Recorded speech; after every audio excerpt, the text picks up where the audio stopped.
She showed me. Here,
you're starting here. You're welcome, everybody. And this is the meeting, and then you're going to do the housekeeping items, and then you're going to introduce me. Okay. Don't forget to be loud. All right. Thank you. Can I start? Yes, sir. All right. Good evening, everyone. I'd like to call to order the City Council meeting for July 4th, 2016.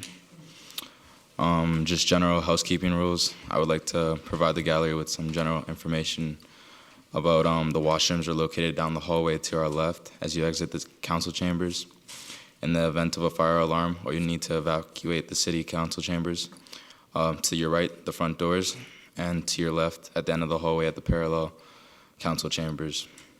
In the event of evacuation, the council meeting will be adjourned to another date and time. I'd like to address Mayor Brown. Thank you, Your Worship. So you've heard from Eni, and Eni is our mayor for day winner. He was selected out of 100 applicants, plus 100 plus, I think over 120 applicants. And I'm going to pronounce your last name, Ifadon. Is that correct? Thank you.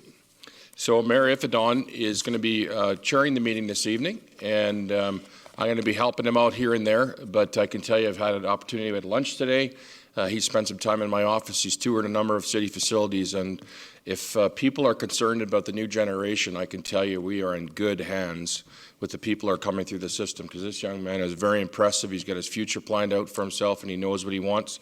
And what's fun is we're doing our transportation master plan, not because we like to see Chris in his bow tie, but because his application for mayor for a day is in line with what Chris is going to be presenting here. So it's very exciting for everybody, and I hope you show him great respect, and we're looking forward to having a great meeting. So I'll turn it back over to your worship whenever you're ready, sir.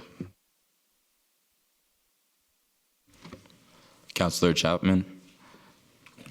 Thank you, Your Worship. I would like to move adopt the minutes of the regular meeting of June 20th, 2016, please.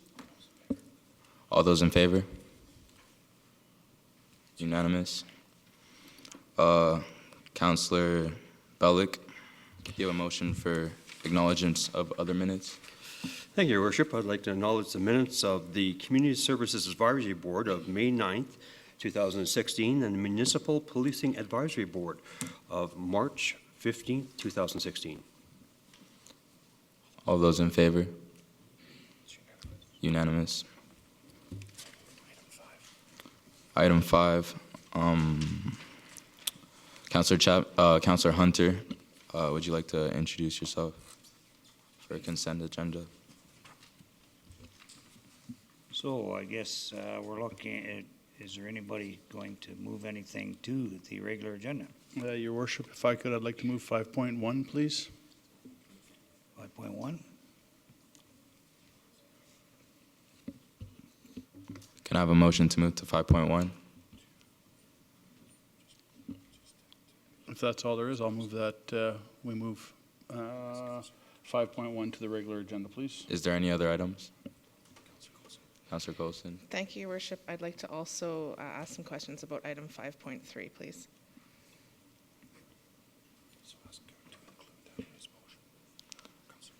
Would you like to include that in your motion, Councillor Chapman? You bet. Thank you. All those in favor for the motion? It's unanimous. And now you need to get Councillor Hunter to move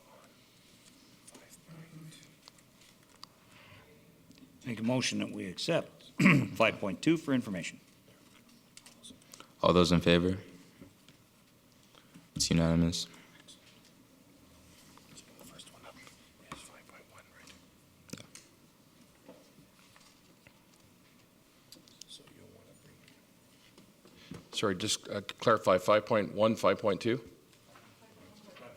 5.1, 5.3? Okay. So you want to introduce 5.1, you want to introduce Colleen Kinley to come. I'd like to introduce Colleen and Kinley to come up.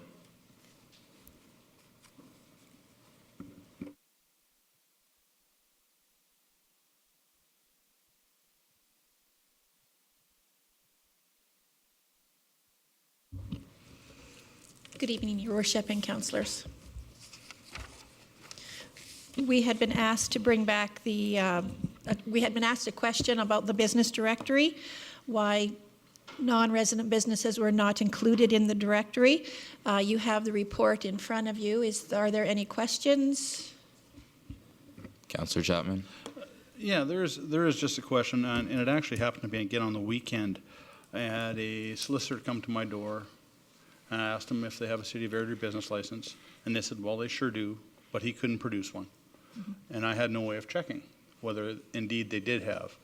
So I do have a question for my council colleagues, and I would just like basically a discussion around the table about option 3 that has been alternative 3. That there is some place that we could find all businesses that have a license separated from local and non-residential businesses, that we could find it. I understand, the Airdrie businesses, yeah, they need their own directory, but I would like to find some place online that I can find if a business does have a City of Airdrie business license. I'm just curious what other thoughts are. Councillor Colson. I would agree with Councillor Chapman that it would be nice to see a complete list of businesses. We have an inclusive community. I see outside businesses at our chamber events, and there's a lot of networking that goes on. It would be nice to give them their own list so that people can not only check Airdrie businesses, but know who else contributes to our community as well. So, Councillor Hunter. Through the chair, although I like to have a good idea as to who's there, I don't want to see us spend time, money, and resources on something if it's not really a problem.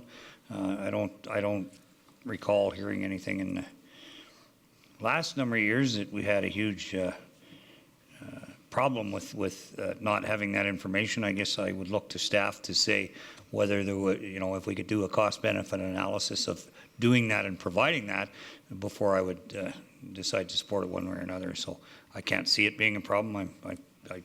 So perhaps Colleen could speak to whether we get a lot of complaints about that information not being available, and if so, would it be prudent to spend time, money, and resources on putting something like that together? Well, through the chair, I haven't had a lot of complaints.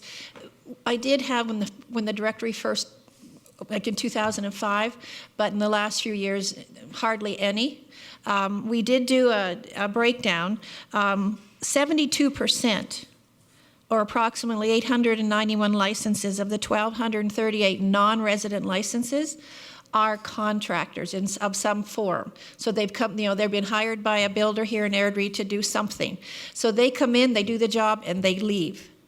So do we want to have them on a directory when they're not actually in Airdrie, like they come in to do a 4 or 5 month job, even if they're here for a year, but then they don't come back the next year? So that directory, I can guarantee you, will be constantly changing. Right. So through the chair, the 28% are the ones that I'm assuming are regular.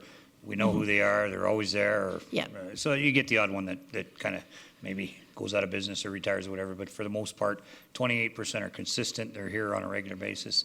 The 72 are, they might come back every second year, but they're not repeat. Yes, what I have found through the chair, what I have found when I send out the business license renewals is a majority of the non-resident licenses will call and say, no, I'm not doing business in Airdrie. Okay. So I cancel them, and then that's usually in January, February. Around this time of year, they're calling back to saying, oh, I got a job, I got a contract. Okay. So then we reactivate them. But, they haven't been here for most of the year. So if you were to, through the chair, if you were to produce a directory, conceivably, they might be on it in January, February, and then be redundant in Airdrie for the rest of the year. Through the chair, correct. Okay, thanks very much. Would anyone like to contribute? Councillor Chapman. Thank you. Through your worship, just a question. So if I want to find out if somebody is licensed to do business in Airdrie, that is a non-resident, it's just a matter of making a phone call, and that can be answered by yourself or your department, or where do we call for that? Through the chair, yes, that is correct for Monday to Friday. And actually, we do have municipal enforcement staff working Saturdays and Sundays now. It's just relatively new. So yes, you could call. And now, do they have access to that list? Yeah. Oh, yes. Municipal enforcement has access to that list? Yeah. Yes, absolutely. Okay, thank you. Councillor Coulson. thank you. So I see our head of economic development sitting there, and I'd like to hear maybe your thoughts. Sometimes you hear a little bit more than our offices do from businesses. Yeah, through the chair, as Colleen mentioned, yeah, this was implemented back in 2005, I believe, and it was really just to sort of, at that time, there was no business directory whatsoever, and so we implemented one. We did get a few complaints at the beginning, but we've had no complaints ever since. Okay. Yeah. So do you see that it hinders or helps or makes no difference either way? It depends on the businesses, I think, sometimes. I believe it was the taxis that came up and during the initial discussion, and we've had discussions even around our department whether people use Google or if they actually use the business directory for those types of services. Certainly, Alderman Chapman or Councillor Chapman mentioned solicitors and that type of thing, so it could be handy as well. Okay. But yeah, it's either or really. Like we do have the capacity, and it's not a lot of work to do two directories, but we could monitor it and see the need. Thank you. Through his worship, I'd like to hear, I guess, what everybody else has to say too. Councillor Bellick. Thank you. Thank you, Your Worship. Colleen, how often is the database updated? The residential, like the business, or local business directory updated? The business directory is updated every time I make a change. So then adding the rest in would not be a big deal. It just, right now it flags it by Airdrie. I'm assuming that's the IT it said in the report. So if we remove that flag, they'd all appear. That is If we correct. added a second field in there that says local or non-local, it could flag the local as with Airdrie and the non-local would all be the ones that didn't have an Airdrie address. From what I understand through IT, yes. So as far as I mean, IT's been a long time since I've been in it, but that's not a big change to add that field. And cost-wise, it would be minimal overall. And since it's done automatically anyway, as soon as you do an update, I think that's the best way to have it. And so if you call, like you say, someone says, no, they're not going to be in Airdrie, you drop them, then they're dropped from the database. So That is correct. as soon as they're added, they're always there. So I think that's better for the residents to know a business, whether or not they actually have a license. Councillor Hunter, would you like to add? Through the chair, so I guess with our recent climate change, so we had an influx of roofers and siders and all those folks. Could you estimate how many of those people actually bothered to take a city contractor's license out, and how you would capture the ones that didn't, and all those different things? Because again, you're going to get events where you get the seasonal people coming in and those types of things. And I know for a fact there were a number that tried to sell me on doing it that didn't have any kind of a license. So a pretty good chance they didn't bother to get one in Airdrie either. So. Through the chair, we don't have specific numbers, but I do agree with you. There was a large number of roofers and siders that came into Airdrie after the last few hailstorms. We catch them as the officers are driving around. They stop every one that they see, and if they don't have a license, they are given, that day to get in a license, or they will get a $500 fine. So through the chair, you're pretty much on top of it when those seasonal, or I guess the circus comes to town, as it were. Great, thanks. Correct. Councillor Coulson? My only concern is that although city staff and bylaw may be on top of it, for the average residents who has people coming and knocking on their door or trying to sell them out in the community, that they would need something that they can check as well. So I would be in favor of having that. I don't know whether it looks like a separate list or if it's all inclusive in the same list. I like to see Airdrie residents and local businesses have their own list so that our residents who are shopping around and want to keep it local can have a quick list of what is local, but I'd like to see both lists published. Is there a motion that you'd like to add? Well, I'd like to throw it back, actually, Your Worship, to Councillor Chapman, because I know he feels very strongly about this. Thank you, Councillor Coulson. Your Worship, at this time, I'd like to make a motion of alternative number 3, that we separate the business directory into 2 directories, one for Airdrie-based business and one for non-Airdrie-based business.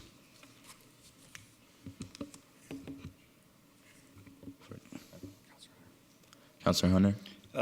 Actually, I'd like to make a friendly amendment if we could look at what the feasibility and cost. I support it, but I want to make sure that it's not going to spend the farm for something that has been identified as a non-issue or non-problem. Councillor Chapman?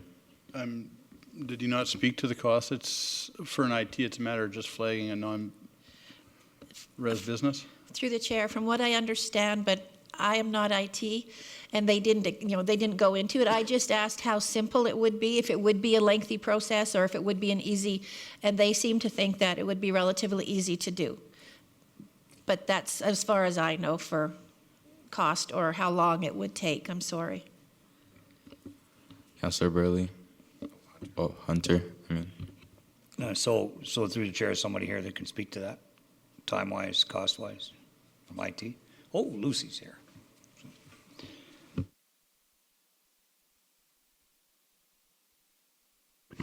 Through the chair, I'll just add a couple of thoughts to that. I agree with what Colleen has put forward. From the essence of open data in these days, that I can certainly see that we can just gather all the data, put it out there, and allow some filtering to happen. I don't anticipate that should take very long, and likely can just fit into our developer's schedule. So if council wishes us to move forward with that, we can just schedule it and likely have it done, not the too long future anyways. I'm sure it can be fit in pretty easily. Motion's on the floor. All those in favor? It's unanimous.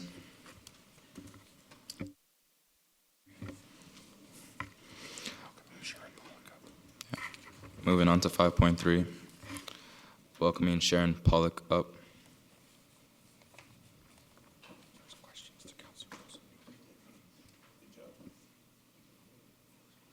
First question to Councillor Coulson. Thank you, Your Worship.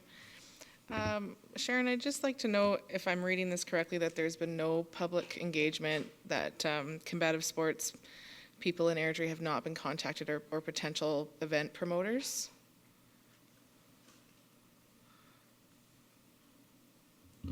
Community development did contact our local martial arts clubs, Okay. and there was mixed feedback from those clubs, but that's all the engagement that's occurred. Okay. I guess I'm just a little disappointed because I see this as a great opportunity for Airdrie. So I think it was a difficult report to read because I see that there are different variations of different commissions and rules, and keeping it simple and not keeping it simple. So I, for one, I don't know what my council colleagues feel, but I'd like to see greater input and maybe a little bit more detail, because I think it would be great to have in our city. We have a young community. Everybody is involved in some way or another. They like to watch the fights on TV, or perhaps they have children who are competing. But I'd be interested to hear what everybody else had to say.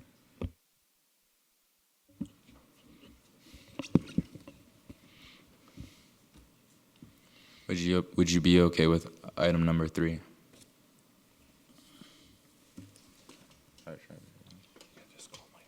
Okay, Mayor Peter Brown.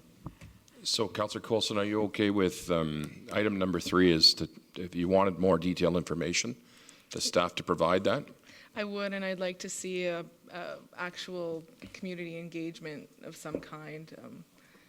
I understand that it didn't go through CSAB, but I think that we can't just lump everything into a for-profit event. There are a lot of not-for-profit combative events that happen. There's a lot of clubs, sporting events. So I don't know what the right answer is. I'm not an expert. I do see that we have some members from the public that probably have a vested interest, and I hope to hear from them at public question period. But yeah, I'd like to know what everybody else has to think. Councillor Burlick. Thank you, through the chair. I agree with Councillor Coulson. Is definitely a more round viewpoint on what the public think. And personally, I like it as well. I like the commission coming in, and if we could have that as a public input, that'd be great. Councillor Hunter. Well, certainly the great job by Sharon and her staff to put together the definition of. We can call it combative sport, and it seems to give it a little bit more legitimate in the sporting world, whereas it's pretty much prize fighting. So it's, I don't support that in a young community like this. I think that there's lots of combative or prize fighting organizations in Calgary, and they have all kinds of these events. I don't like that. I don't support it. Being in martial arts myself, I've never been one to think that it was a sport when you beat someone into submission, and for that reason I couldn't and wouldn't support that type of activity in this community. Councillor Chapman. Thank you, Your Worship. Actually, I have a question for Councillor Bellick, and I'm hoping he can answer this. Is arm wrestling considered a combative sport? No, it's not actually. Okay, that was more of a curious question for me. I didn't know if they considered that a combative sport. I would support Councillor Coulson's recommendation of number 3, to put it out there to the public to see if there is interest in somebody coming forward to set up a commission. I was looking at what Calgary has, what other cities have.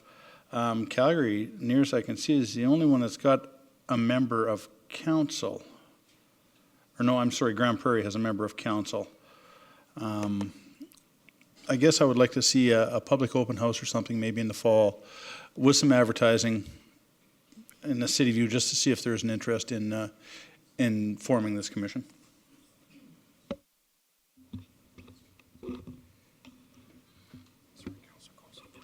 Councillor Coulson. So I was just going to make a motion if there was no other comments. If Would I may, anyone Your like to Worship, comment? Yes. I would just like to ask from staff's perspective, just to be clear, that the extra detail you would like coming back is around the community engagement piece and what the community or what the public thinks. If there's any other detail you need that I've missed, I'd sure like for you to Okay. point that out to me.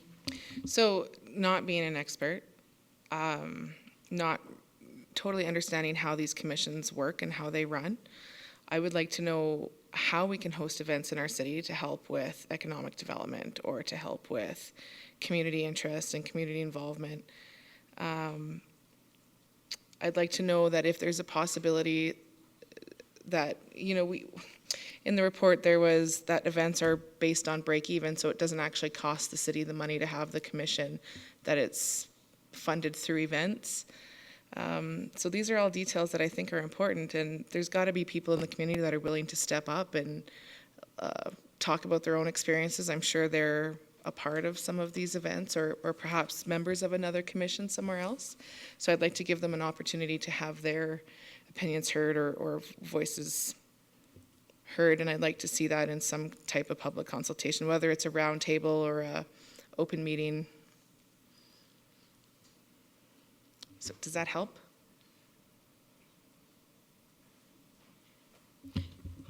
Yes, so you're looking specifically into what that would look like to actually host an event, and then, again, the community engagement piece to let people come forward It's and my share their understanding opinions. we have to have a commission to host an event in Airdrie, right? So how do we get a commission set up that is cost effective for everybody involved? We have a lot of clubs in Airdrie that I'm sure would be interested in taking part in those discussions. So let's discuss, let's invite them. Perhaps council can be involved in those meetings so that we fully understand what it is to have our own sports commission in Airdrie. Councillor, Deputy Mayor Haig. Thank you, Your Worship. So I agree with the public consultation piece. I'm not sure we're ready to start talking about commissions yet. If we have a public consultation, we have one group of people, 3 people show up, is that, again, the impetus we need to move forward with something like that would be my question. I think if the only thing that's missing in terms of investigating this process is having public consultation in an open forum, then I think until we get direction there, then to give us enough information to make a decision how we'd like to go, then we would, I think the next steps might be moving towards what a commission might look like and who might be involved. But I think I would be in favor of the first part of that motion, but I'm not sure I'd be in favor of that second part. Councillor Hunter.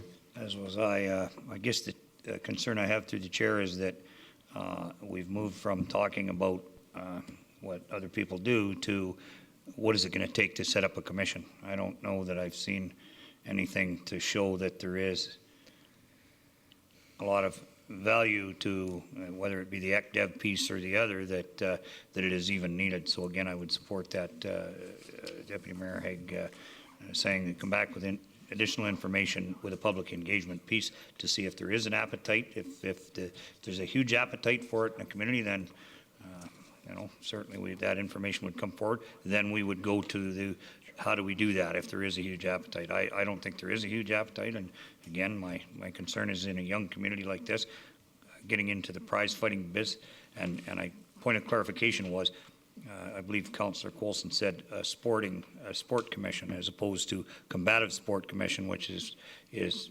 before us right now. So this would be a combative or a boxing commission, which is different from a sporting commission, which sporting would indicate hockey and all the other sport things that go out there. So this is specific to combative sports, and I'd like to keep it in that realm. And again, I would support what Councillor Haig said is, Deputy Mayor Haig said is about have a public consultation, see what the appetite is, and then come back and ask staff to direct or to be directed on where we should go next. Councillor Coulson. So, thank you, Your Worship. Just let me be clear that without the public engagement, I don't see how we can make a decision on whether or not we're going to have a combative sports. So I'm not saying that we have to have a combative sports commission. I'm saying that we need to have public engagement to know if there are people who would like to see this happen, who know how to make it happen, who are interested in having this be available in our community. So my motion is more about public engagement and less about, but I think with the public engagement piece, that's how we're going to see if this is going to be a viable thing for Airdrie. So that was my message tonight, was that we need to have more public engagement and have it be less in-house and more open to everybody. Could you clarify the motion? I would like to move that staff have more public engagement around what it means for combative sports enthusiasts within Airdrie, and if this is something that the public is interested in pursuing. All those in favor? It's unanimous. Okay. Item number 6, I'd like to address appointments and presentations. 6.1. Okay. Councillor Coulson, would you like to introduce your intro for Quinn's Legacy Run? I'm not sure, is there somebody here from Quinn's Legacy Run? Oh, there she is. Quinn's mom. Yes. Oh, other side. Sorry, presentation table. So this is Sarah Yeah. Cormier? Cormier, yeah. Cormier, thank you. Good evening, Council. I come before you tonight to ask for a proclamation for the week of August 15th to be named Quinn's Legacy Run in Airdrie, and also to illuminate City Hall in the color red to honor our daughter Quinn Isla Cormier. Quinn was born on August 18th, 2014. On December 28th, 2014, we put her to bed and she never woke up. Quinn passed away from sudden infant death syndrome. Sudden infant death syndrome affects approximately 25 Alberta families per year. In her honor, we started Quinn's Legacy Run. Last year, we brought in $25,000 supporting Alberta families after the loss of an infant. As you may not know, currently the federal government cuts off and terminates maternity benefits after the loss of an infant. This forced bereaved parents to return to work in the early stages of their grief. Quinn's Legacy Run Society supports those families in advocacy, but also financially, to have funds available to them as they navigate the grief journey. Quinn was the perfect baby. We have no explanation why she died. SIDS is horrible, and we don't wish that upon anyone else in this community or in Alberta. I hope that you will honor our request.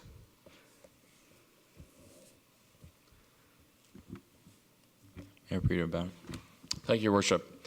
So if you haven't, I had a chance to meet with Sarah and her husband and a good friend. Actually, she stalked me in a coffee shop not too long ago. But on behalf of myself and our council colleagues, obviously, we send our best to you and your family. It's a horrific experience. I mean, I know we got into great detail, but I'm looking forward to supporting the event. And I hope you brought some foxes for everybody, because I know a Saskatchewan Rough Rider truck that needs some color on his, other than green, on his truck. But it's a great thing that you're doing. It's a great legacy for your daughter. And the work, if you didn't know, they've already donated money to a family who's was impacted by this. And it's a huge burden lifted if you can have the opportunity to grieve. So I really congratulate you and your husband in turning another Airdrie family, turning a phenomenal tragedy into something special for other people. So thank you very much, Sarah. Thank you, Mayor Peter Brown. Councillor Hunter, would you like to add? Just not only, I think, do we support that, I guess the piece what I would ask is that somebody needs to tell the federal government to give their head a shake for the fact that they're cutting off benefits with a loss like that is cold. It's ridiculous, and I would assume hopefully you've talked with our federal MP Blake Richards and Absolutely. yeah, and so certainly I would like to push that and to say that we all need to have that conversation to say that's just wrong. That needs to stop as well as doing this proclamation. Thank you. Councillor Coulson, would you like to make the proclamation?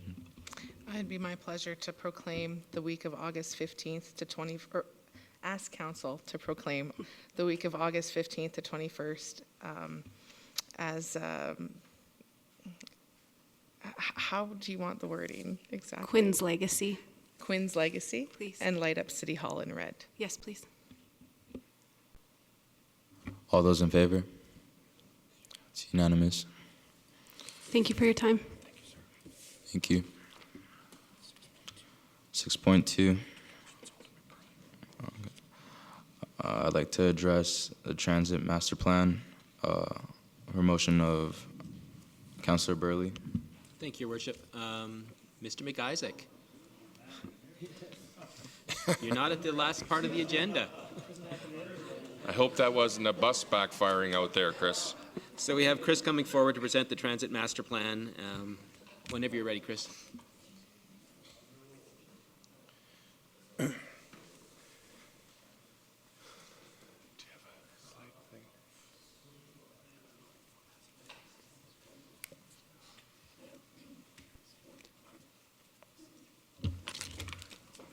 Thank you, Councillor Burley, and good evening, Your Worships and members of council. Of course, a little bit of thunder outside is a good omen for transit. It's people on the bus in a hurry. No slow loading times. This is an exciting evening for transit. Obviously, we have seen some strides on the transit side over the past 5 years, and tonight is an important piece of work, an important document as we look forward to the future of Airdrie Transit. Now, the report itself or the presentation is going to be divided into two components. The first part will be delivered by Mr. Dennis Carr, who's to my right at the presentation table. Mr. Dennis Carr is from Dillon Consulting Group. He's been working with us closely over the past 9 months, guiding us through the process of developing a transit master plan. He's going to cover some of the higher level details of the plan itself, from the methodology of how we seen the results and the recommendations that were put forward, to some of the implementation plan and the costing. Once his component is complete, I will go into a little bit more on the service level and the service implications that council could see as a result of any of the recommendations being born out of the transit master plan. So with that, Mr. Carr will begin his presentation.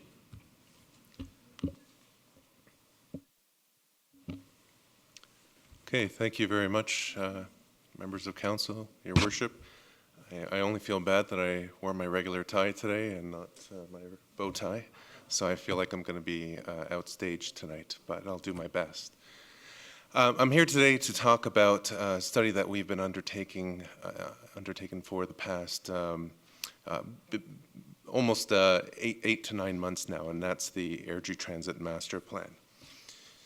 And when we're engaged to do this study, we had a number of objectives in mind in terms of what our overall study purpose was. The first was to develop a policy framework for Airdrie Transit that's aligned with the overall vision and strategic directions of the city. So everything that transit does, we have to ensure that it meets the overall quality of life objectives that the city has in place, and that transit becomes a tool to meet that overall vision. We are assigned to develop a service standards document to guide overall decision-making, and I'll get into that a little bit later. We are also assigned to develop a transit service plan for both conventional and specialized transit services, looking at both the 5-year time frame in a little bit more detail, as well as a bit of a broader look out into the 10-year time frame. And then finally, to develop an implementation and financial plan balancing passenger fares with municipal contributions. So seeing how all of this sort of fits together into a comprehensive plan. As we're going through this process, a big part of what we did was we engaged members of the public about what their current thoughts are on the existing transit service, both the ICE service, the access service, and the local transit service. And also engaging them on our preliminary directions and recommendations that we had in place. And we have done this through a series of various community engagement events, including online surveys that were sent out to both transit customers as well as other residents of Airdrie that haven't used transit. An onboard survey that was targeted to transit users. We had a session with members of council and the CSAB, which we look to identify, the strategic direction and existing thoughts that you've heard from your constituents about transit. Numerous stakeholder interviews to find out, again, what's working well and what needs to be improved with transit. And near the end of the study, as we developed some preliminary recommendations, we engaged the public once again through a public open house and an online engagement tool. And from what I can see, that was fairly successful. We received about 50 residents attend the public open house and about 61 residents that were engaged in the online version of the public open house. So we got some fairly good feedback and used that to inform the preliminary directions, modified, and come up with the recommendations that I'm going to present to you today. So when we started the master plan, one of the first inputs was to develop a policy framework. And as I mentioned before, the policy framework is an overall strategic direction that's tied to the city's vision and values. And what does transit need to do to achieve the overall goals and objectives of the city? So through that, we developed a number of strategic directions, which I'll identify in a moment's time, that guided our overall process of our overall recommendations, but can be used to guide Airdrie Transit staff in any future decision-making that it makes. Through that, we developed a set of service standards and design guidelines that feed into the policy framework. That's measured with performance measures and an effective monitoring plan. And again, everything ties back to the overall vision of the city and of Airdrie Transit. So the three guiding principles that we developed that guided the overall process was that transit will connect people with place. So the importance of connectivity and providing choice. Transit will plan, design, and implement sustainable and accessible transit infrastructure and service for the community, and transit will balance system growth with affordability and efficient operations. As I mentioned to you before, a service standards document was also developed for Airdrie Transit, and this is a guiding document that can be used by Airdrie Transit staff for decision-making purposes, and it allows for that transparency and accountability in decision-making. And that's developed through a set of service design standards and service performance standards. So service design standards could include things like the proximity of service. When we design our service, we want to ensure that a certain percentage of our population is within a reasonable walking distance of a transit stop. That's a design standard that we developed, and it guides our decision-making for this process, and it guides Airdrie Transit decision-making moving forward. Performance standard could be something like schedule reliability to ensure that buses come on time and they're not excessively late or early. And again, if that gets measured, we can monitor the overall performance of the system and see how it's working against the design standard. So that's a comprehensive service standards document that was developed and was an important component of the process. When we looked at the overall service plan for Airdrie Transit, there were a number of key drivers that influenced or had an impact on the decisions that we made. First and foremost, what's obvious is the significant growth that's happening in Airdrie. The population is expected to increase from about 55,000 in 2014 to about 90,000 in 2030, making Airdrie one of the fastest growing communities in Canada. So it's a significant amount of growth, and transit needs to be there to accommodate some of that growth, just at its current level. On top of that, there's a recognition that with this growth comes increased traffic congestion and the need for transit to become a key tool in mitigating some of that congestion. And that was identified in the Airdrie Transportation Master Plan, which called for a significant increase in transit ridership, moving from about a 1% transit mode share to about a 6% by 2025. And that order of magnitude is significant. That moves us from about 270,000 annual riders today to about 2 million riders in 10 years. And that's a significant amount of growth to reach that level to mitigate congestion and mitigate the need for some roadway expansion. So with that, there's also the need to be cost effective. If you need to invest a significant amount of service within Airdrie, you need to have a cost effective plan to ensure that it's affordable. So our strategic direction to reach this ridership target that was identified in the Transit Master Plan, Airdrie needs more service to accommodate growing residents. It needs better service to get people to switch who are currently driving onto transit as a readable mode. And we felt it needed a new service model, and I'll get into that in a little bit. So again, we broke down our service plan into three specific components: local transit, ICE, and Access Airdrie. So I'll start with a bit on local transit. Local transit today operates with 3 fixed routes. Service operates from 6 a.m. to 6 p.m. on weekdays at a 30-minute peak frequency and 60 minutes during the middays, with dial-a-bus during the evenings and on Saturdays, and no service on Sunday. That's the existing service that's in place. Now, there's a number of challenges that we identified with the existing local service. First of all, the productivity is low. We're generating about 4.3 rides per hour of revenue service, which is not a significant amount of rides and represents a fairly low productivity. Service is limited. Only 41% of the urban area is within a 400-meter walking distance of a local transit stop. And as we engaged with the public, rode some of the buses, talked to customers, we soon identified that a number of people were walking long distances to access an Airdrie transit stop. There's limited dial-a-ride service. So in the evenings and on Saturdays, Airdrie operates a dial-a-ride system with one bus. And one of the key comments we heard is, because there's that limited capacity in the system, a number of passengers needed to call by 8 a.m. in order to book a ride. If they called any time after, they weren't guaranteed to be able to have that ride. So it limited the flexibility to plan your trip. And of course, no Sunday service as well as no evening service. A lot of this results into a lower ridership and, of course, low financial performance at about a 17% revenue to cost ratio. So what was the issue? For us, we looked at the prominent issue was the context in which Airdrie Transit operates. Much of the environment is a low-density environment with a lot of beautiful single-family homes within Airdrie, but those homes are not, that type of development is not necessarily conducive to effective transit operations.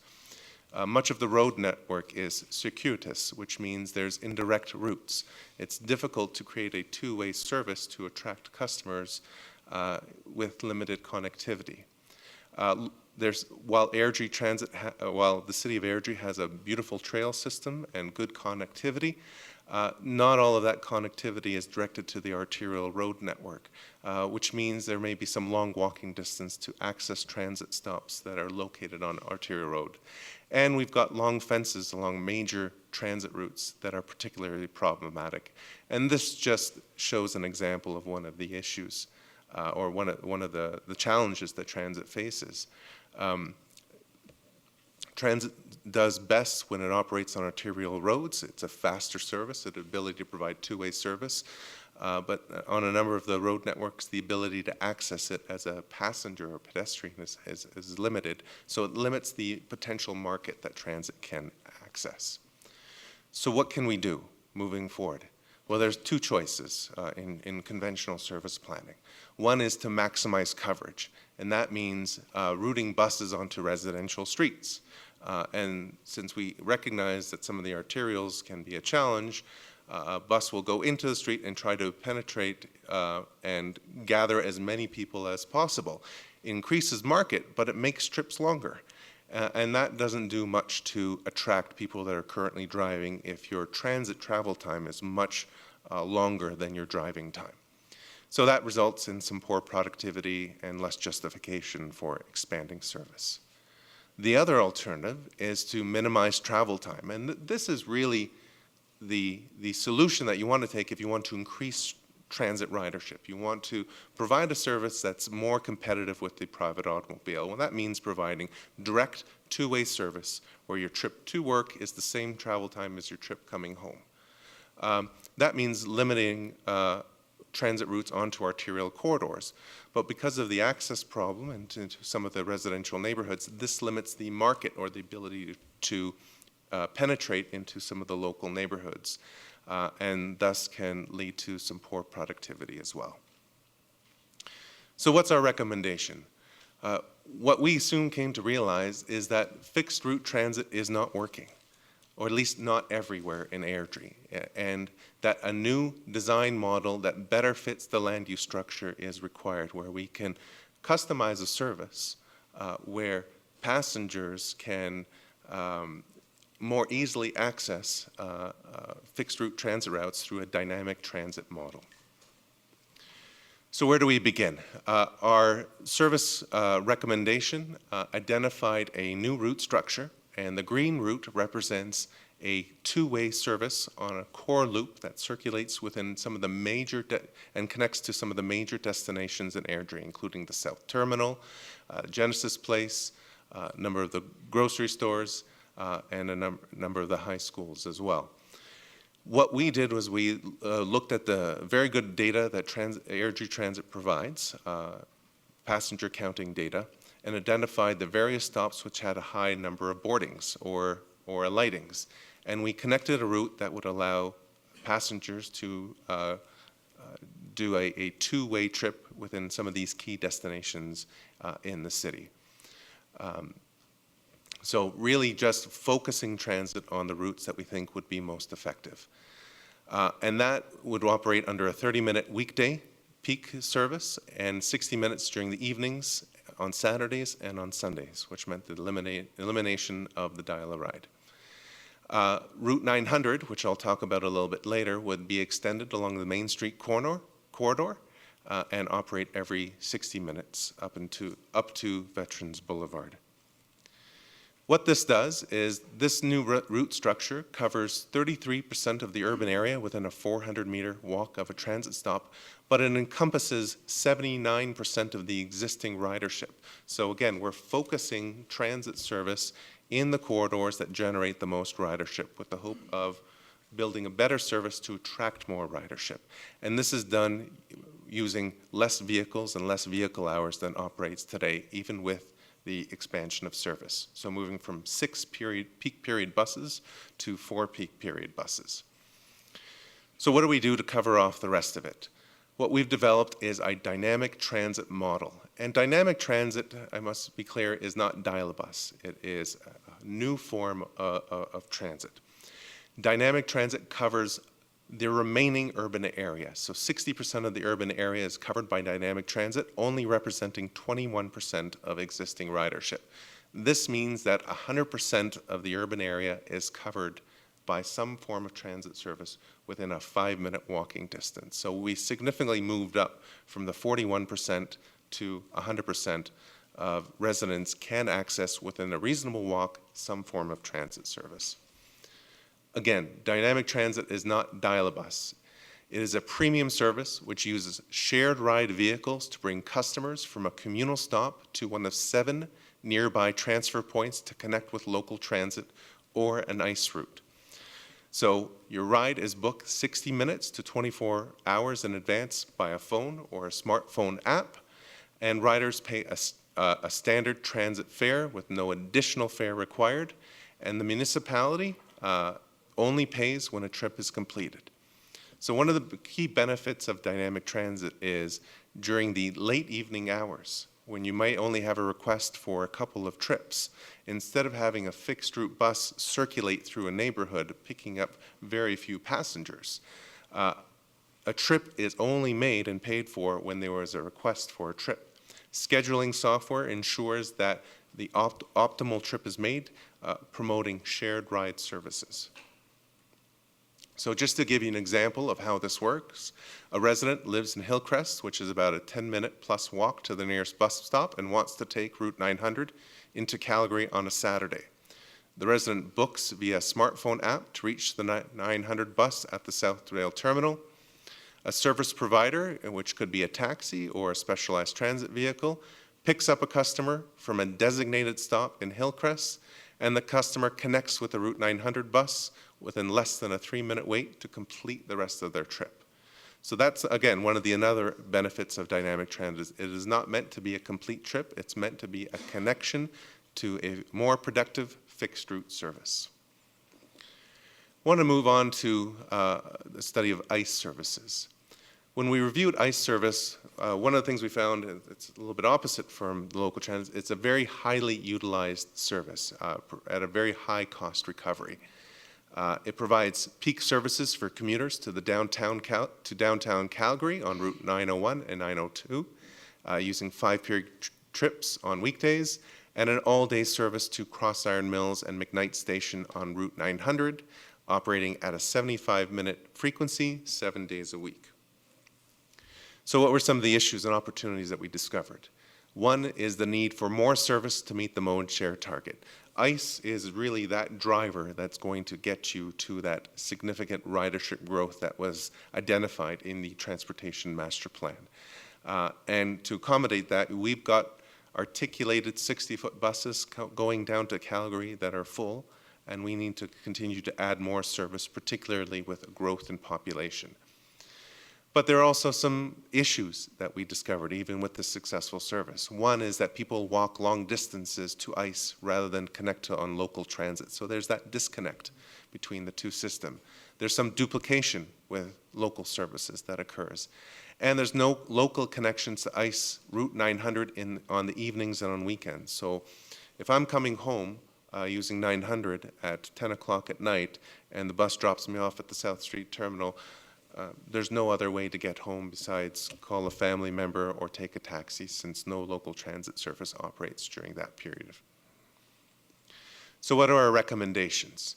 For commuter ICE to downtown Calgary, we identified a recommendation to streamline routes within Airdrie and continue to service the park and ride lots. To eliminate, this include the elimination of service along Centre Street in Calgary, which was really generating very limited ridership. And these modifications allowed us to increase service from the current 5 peak period trips to 7 just through this streamlining of services. In 2019, the recommendation is to move to 9 peak period trips with the opening of the 40th Street interchange. In terms of all-day ICE service, our recommendation is to extend service to Rundle Station for a direct connection to Peter Lougheed Hospital. Transit services run best when they connect to destinations, places where people go. One of the issues we found with McKnight is McKnight simply functions as a transfer point and not a true destination.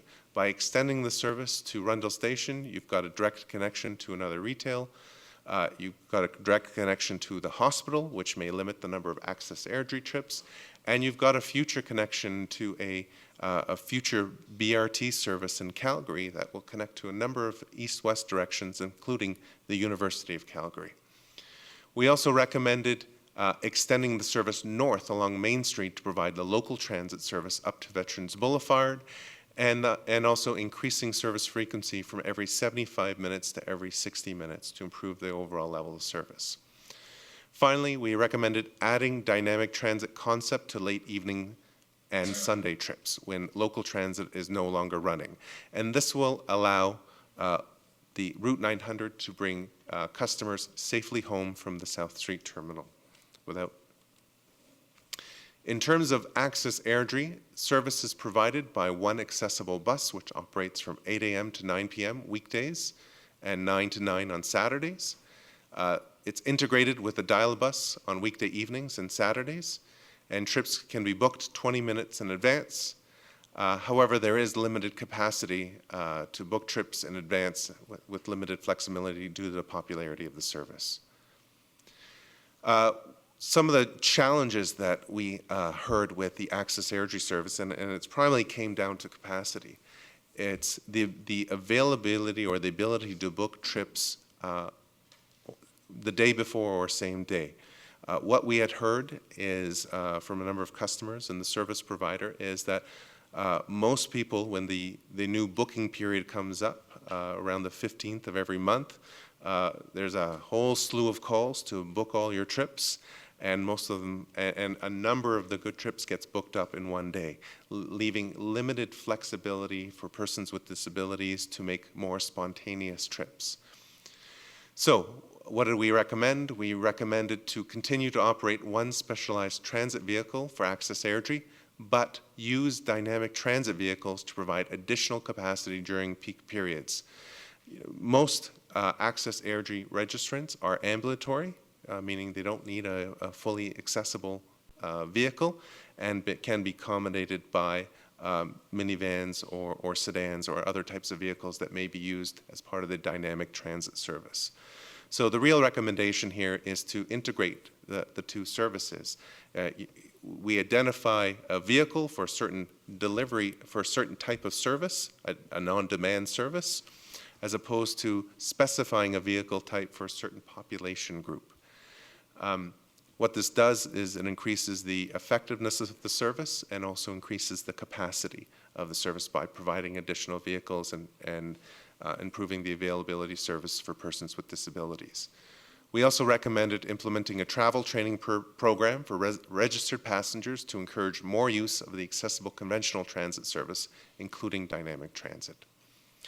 So where do we go from here? We identified a 5-year implementation plan that starts with acquiring dynamic transit software later this year. In early 2017, implementing the new local transit service as identified on evenings and Saturdays only, as well as implementations to ICE routes. So this really lets us test the dynamic transit model during the period that the dial-a-bus currently operates and work out any kinks that might occur. Fully implement the new local transit service, including dynamic transit models, at all times in late 2017. In 2018, introduce Sunday service for local transit as well as access. In 2019 to 2020, increase ICE route 901 and 902 to add 2 additional trips.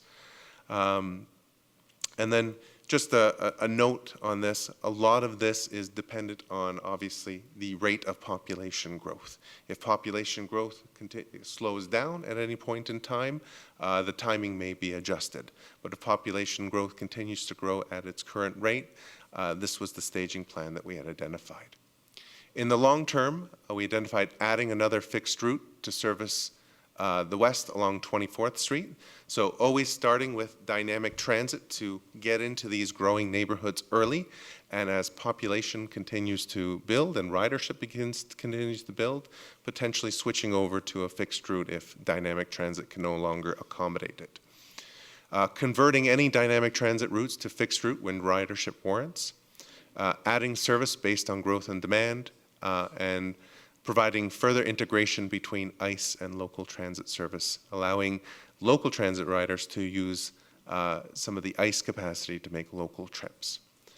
And finally, near the end of the 10-year time frame, connecting with the North Central LRT in Calgary to reduce the ICE travel times and increase overall frequency.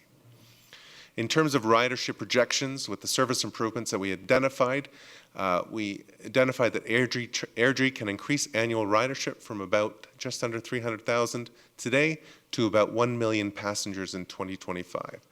This would bring Airdrie up to a current average per capita ridership of many of its peer systems. Now, I recognize that this doesn't meet the 2 million ridership projection that was identified in the Transportation Master Plan, and that's quite a significant and aggressive target that will require a significant amount of investment to achieve. And that's why we feel once the North Central LRT is in place, you have the ability to short-turn a number of your ICE routes to connect directly with the North Central LRT and turn back and have that same bus provide an additional service. So this dramatically improves the frequency of ICE service without adding additional resources. So we felt it was a much more cost-effective approach to begin to move forward to reach that 2 million rider mark. In terms of a capital plan, we identified a number of fleet expansion requirements, fleet replacement, and the addition of technology, as well as a new transit facility. Here we have identification of service and ridership projections over the next 10 years.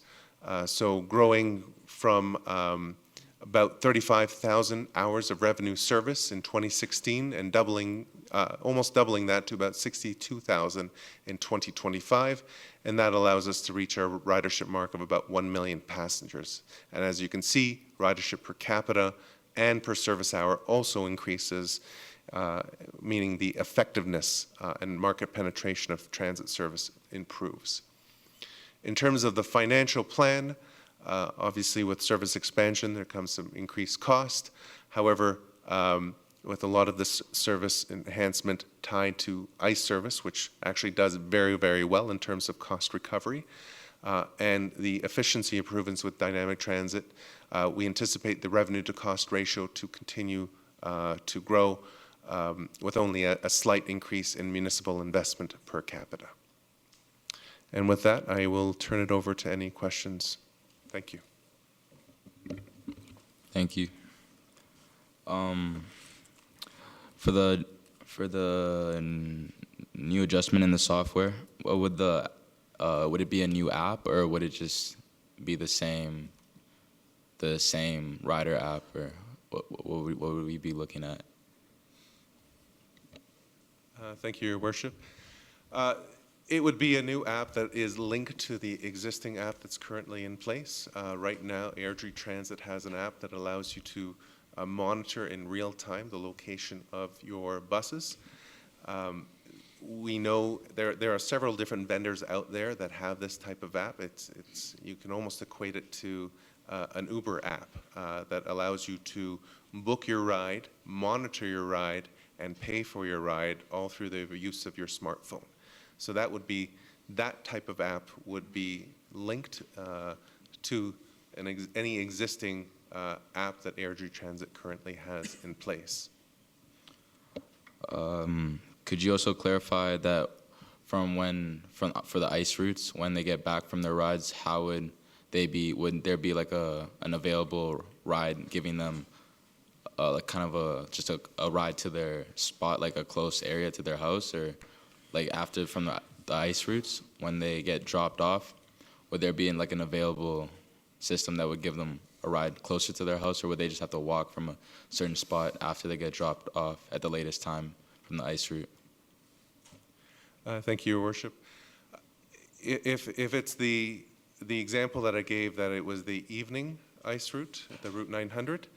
So right now, as our proposed recommendation, we have the ICE route extended all the way up to the Veterans Boulevard, and that takes about 15 minutes each way in terms of total travel time. In the evenings, instead of having that go all the way up to Veterans, what we propose is to, when the ICE route reaches the South Street Terminal, the driver would simply, here's the simple way of doing it, the driver can simply ask anybody remaining on board the buses where they live, and they would design a dynamic route to take them to a communal stop that's closest to their home before returning. So they have about a half hour to make that trip work. Using the app, anybody riding the ICE bus can also key in their final destination, and the driver would be notified of where everybody is going when he or she arrives at the South Street Terminal. All right. Thank you. Councillor Hunter? Through the chair, I got a number of questions. So when you talked about your engagement, and you said successful engagement, the way I did the math is I got potentially 472 inputs, whether those were from one person doing it twice, or so let's assume it was 472 individuals in a population of some 60,000. I don't know that I would, my math would call that successful, but I guess the question out of that would be what percentage of these folks are regular transit users that were engaged, and ones that were just merely people wondering how the system worked? Through your worship, we didn't keep exact stats on what percentage of the number of individuals that attended the public open house were regular transit users. We do know just from our observations that the majority of them were. 100% of the individuals that engaged in the onboard survey were transit users. And if memory serves me correctly, I would say about 53% of those that participated in the online survey were public transit users. Okay, So- so I guess the challenge that I have with that is so in the math piece and the successful engagement, that's less than 1%. Way I did my math was about 0.85% of the total population sort of engaged on that. And I don't know, so you had mentioned that you consider that a successful engagement. What would an unsuccessful engagement look like? Through your worship, public open houses and community engagement are one of the most challenging things to get people involved in. We've hosted engagement events where we've had less than 10 individuals show up, particularly when it's not an issue that directly impacts. If it's at a master plan level, you don't typically get as many people coming out to those engagement sessions. I know through what I've heard anecdotally from some past history within Airdrie that having the 50 people plus come out to this public open house was pretty successful in terms of community participation. And it's one of the reasons why we added the online component to it, is to further engage the community that couldn't make it out to the public open house and get another perspective of people that don't want to make that direct visit. Okay. So through the chair, so you had mentioned that the fixed route is not working in areas of Airdrie. I believe you said in all areas. Can you speak to what areas it is working? Through your worship, what we did with the fixed route services, we took a detailed look at boardings and alightings, and this is actual automatic passenger count data that Airdrie collects. And we identified the stops that we actually had some fairly decent passenger activity. And there were a number of stops that would get less, on average, less than one passenger a day boarding or alighting that stop. And so you're having a bus service circulate those into those neighborhoods without picking anybody up. So the way we designed the fixed route service was based on where we saw stops that had a significant or a higher volume of passenger activity connected to some of the major destinations such as Genesis Place where people are headed. And what our principle was is we want to get them there as directly and as quickly as possible in both legs of their trip, so going there and coming home. And we want to ensure that that was the same travel time, which is why that was the emphasis on two-way service. Okay, so you had mentioned that local route structure, that the strategy was to add more service to areas that already have a good ridership. I guess I'm struggling with that because it would seem to me that you're preaching to the choir in that particular end of it, that maybe the poor penetration into some of those other areas would be a target to enhance and maybe convince more of those people that aren't using it to get on it. So can you kind of maybe give me a little bit of a... Sure. Through your worship, some of the areas where fixed route transit is not working is primarily a direct result of the land use pattern that's in place, and it just makes it difficult to service by transit. You know, if you pick a road for a transit vehicle to service, it may have poor connectivity into the interior residential neighborhood, or there may be very low density, so there's very few people within a close proximity and what we call a reasonable 5-minute walk to transit. And so it just becomes difficult to make fixed route work, and you know, the other solution is to add more service to it. But adding more service doesn't take away that issue that you have in terms of the context in which it operates. And so you may get a few more riders, but typically not enough to make the service cost effective or productive. And that's why we looked at, is there an alternative service model in these areas that just may not be conducive to a fixed route? And the dynamic transit model provides that flexibility for the vehicle to travel on any road within that subdivision and not just the one that it's been assigned to.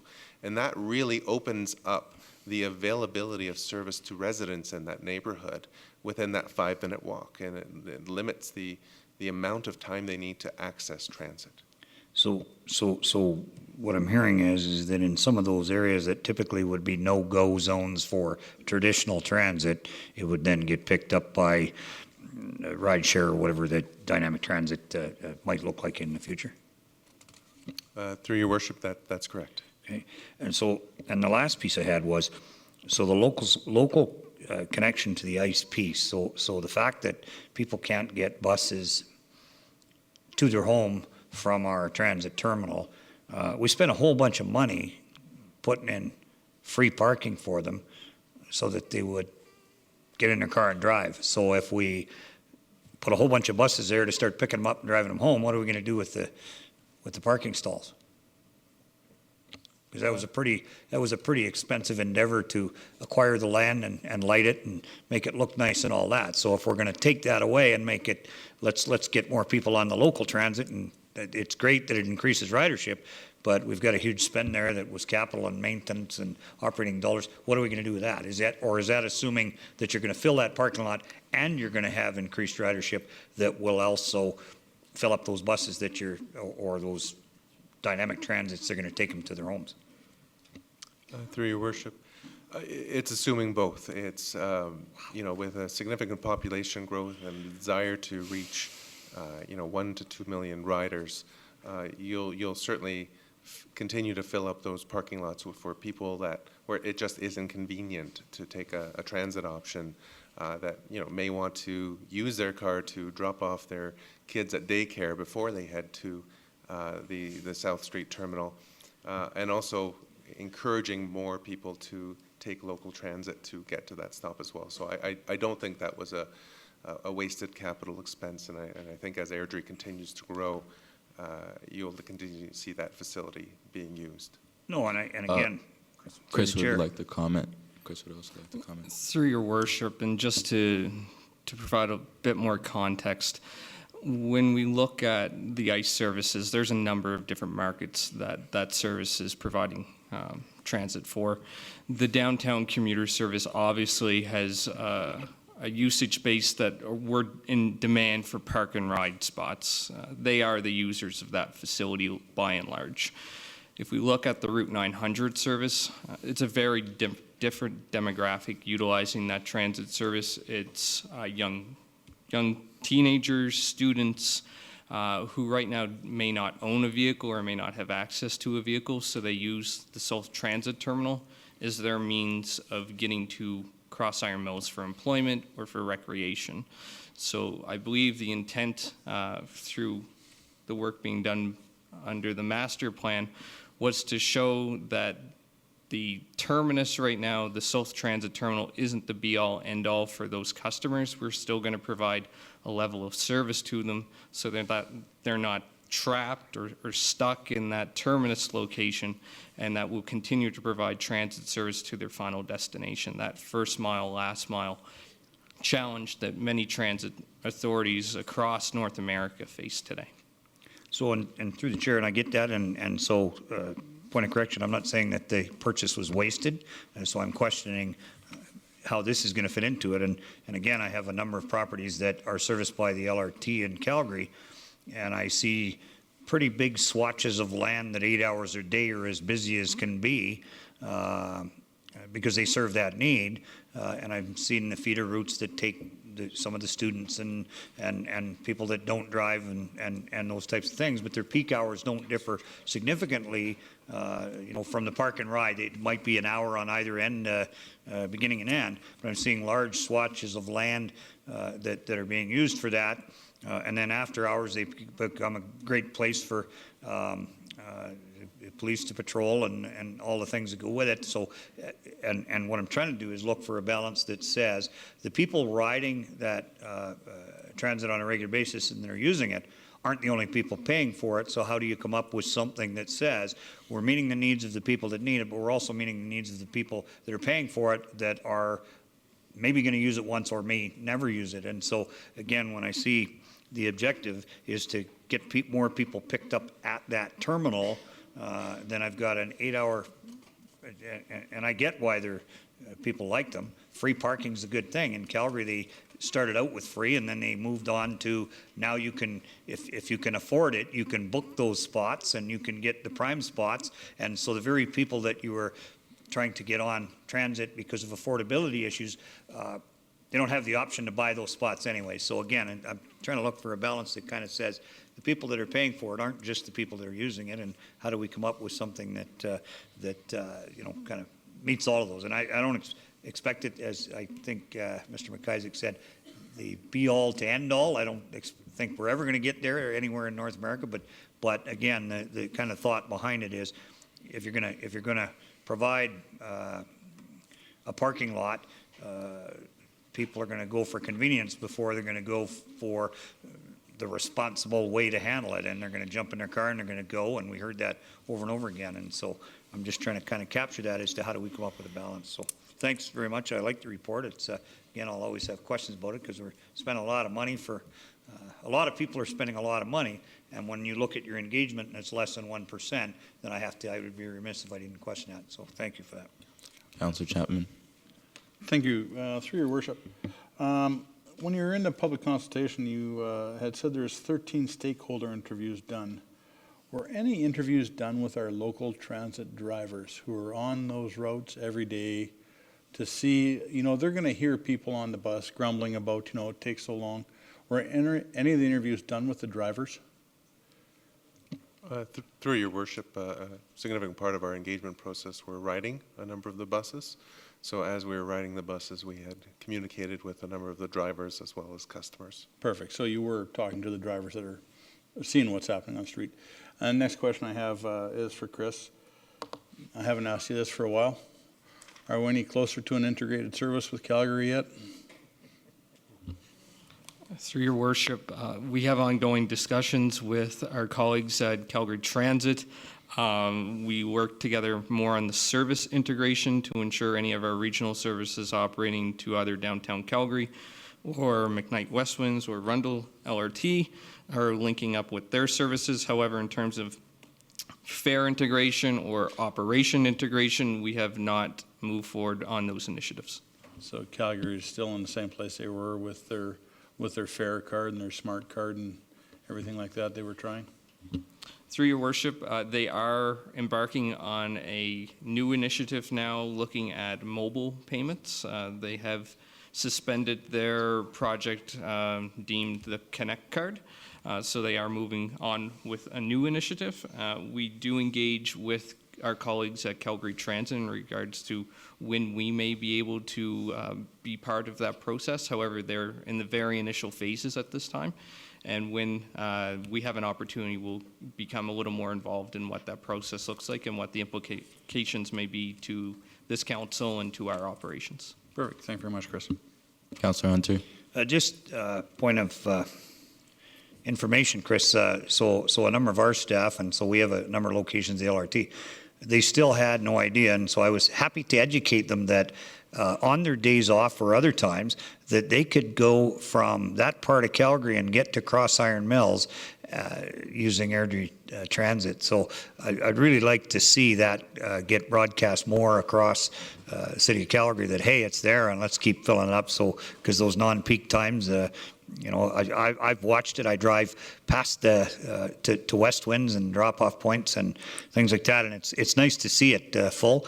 But again, it's not really. It's kind of a well-kept secret, and I'd rather see it be, you know, a lot more known. And I don't know if the regional context part could be in there. Maybe Calgary Transit needs to tell more of their customers that we do have that service available, so that we're not doing, again, more of the heavy lifting, getting that regional message out there. But certainly there's a lot of people that don't know it's there, and it would certainly be nice to get them to fill that up. So.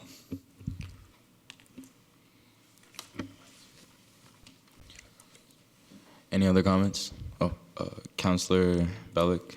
Yes, thank you through the chair. So if you should forget to charge up your smartphone one evening and all of a sudden your ride, or you have to get downtown to different bus services, can you still use a conventional phone, or how would that work? Through your worship, yes, there's always an option where you can call directly to a dispatcher to book a ride, and that's always a given. So. All right, and just a point of clarification. So when you had the maps up here that showed a dynamic transit, when we start to grow as in population and over land, those dynamic parcels will expand as well with the population. Is that correct?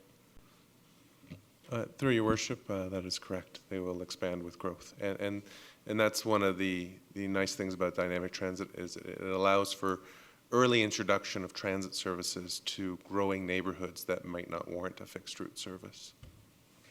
Okay, thank you. Councillor Coulson. Thank you, Your Worship. Through the chair, I'd just like to say that I was a part of the first engagement where we saw the first iteration of the dynamic transit come out. I know a few of our council members were there, and there was an awful lot of local bus drivers. And I really feel that some of those comments were taken to heart. They spoke about people need to see transit regularly, driving past them, driving down the streets, and I think that this new master plan does that, and I'd say well done. I'm looking forward to the dynamic transit. I'm a part of the CRP Transit Committee, and we're hearing lots of positive things, and Calgary, for one, has said that they would like to look down the dynamic transit route a little bit more, and because we're small, we're nimble, we can have a made in Airdrie solution. I'm looking forward to moving forward, so well done. I'd also just like to add that I also really just like this idea. Mainly the reason why I'm up here, I had an idea for the Mayor for a Day challenge. Just my idea was also in link with transit, and it was called the Plan My Trip app, which is kind of just like what you've implemented today, but like it's just gone through more depth, really. Being able to just pre-book a trip ahead of time and stuff, and I just like the way that you've really just put it into kind of more fixed routes and how they'd be. Because mainly one of my biggest concerns was when I used to take the bus going to Genesis, because I'm very active and stuff, and I used to also go to Genesis a lot, and I'd end up waiting even longer at the bus stops and because the route was always wasn't always efficient enough, like it wasn't always active enough. So like I just really like the way you've kind of put in the dynamic routes to kind of speeding up the process in that, and also with the process with going into Calgary, I'm looking forward to hearing more about that, because like you'll definitely see me on there, but probably not after I get my license. But but yeah, but I just wanted to let you know I really like this idea. So thank you. Would anyone like to add? I'd just like to say maybe we should make this mayor for more than one day. You're doing a great job. If it works for mayor, we should get rid of some councillors that I know of. You want to move on to? Yeah, we'll make it. Oh, okay. Mayor Brown. Yeah, thanks. Chris, sorry, gentlemen, that was great. I appreciate, and I understand what Councillor Hunter is saying, but I'll tell you, when we get any engagement on any public input, it's always low. But the people that you engage with are the ones that use the system, so I really appreciate that. I love the fact that the transportation system isn't just an expensive bus. It's other forms of transportation that you can integrate. It can become more cost-effective. It becomes more efficient. So just excited to endorse it. I think the councils of the future are going to have some big decisions to make, because as you saw the numbers, yes, they do rise, but so does the cost of the community as well. So it'll be interesting to see how they move forward, but I'm certainly looking forward to endorsing this plan. And I appreciate all the work that's gone into it. And always, Chris, it's always great to have you here at Chambers, and I appreciate all the information, as I know my council colleagues do. Deputy Mayor Haig. I know this is coming down the road, but just to add information that this plan was unanimously endorsed by CSAB as well. Would anyone like to add? Just if there's no questions, I'm ready to make the motion, Your Worship. Yes. Okay, then I'll make a motion that Council endorses the recommendation of Community Services Advisory Board to adopt the Transit Master Plan. All those in favor? Hold on, Mr. McIsaac would like to say something, Chris. Oh, okay. Mr. McIsaac would like, yeah. Yeah, through the worship, if I may interrupt, there was a supplementary staff report that went along with the presentation by the consultant. It is up to council should they wish to hear the staff report that accompanied. If you're comfortable moving forward with the recommendation on the floor, we can certainly bypass the second presentation that went along with. We're comfortable. No? Yes, no? Then my motion stands, Your Worship. All right, good. All those in favor? It's unanimous. Thank you for your time.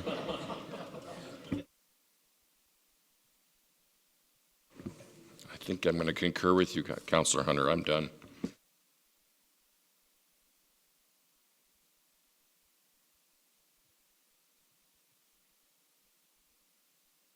It's a mouthful. Bellick, okay.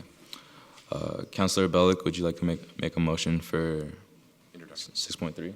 Yeah, Introduction for census. Thank you. I'd like to invite Sharon up to the front to talk to us about the 2016 Airdrie Census Report. And who won?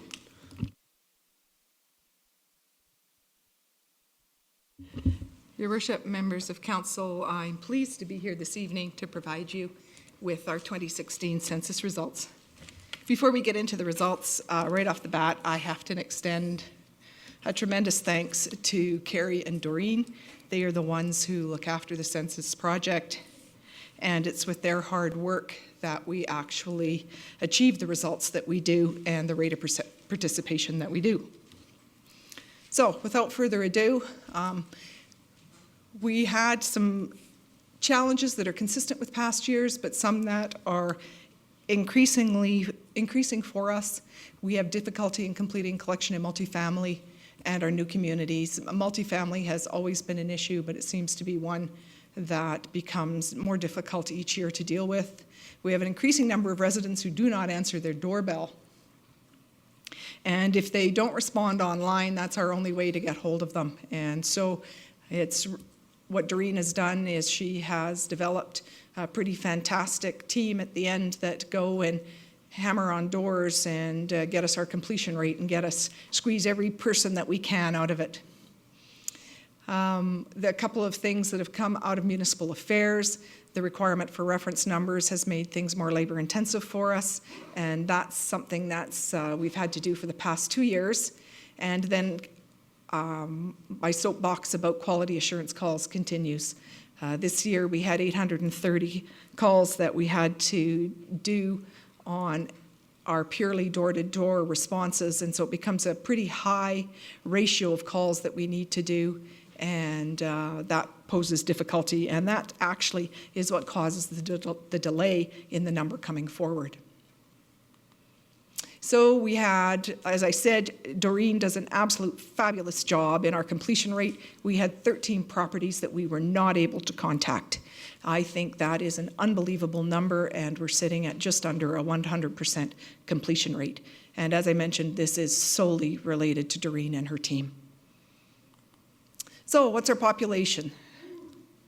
So for 2016, we've broke 60,000. We're at 61,842, and that's a 5.37% increase in your population for 2016. In terms of our dwelling count, and we look at habitable buildings, we are now at 23,027, which is a 6.49% increase in our dwellings.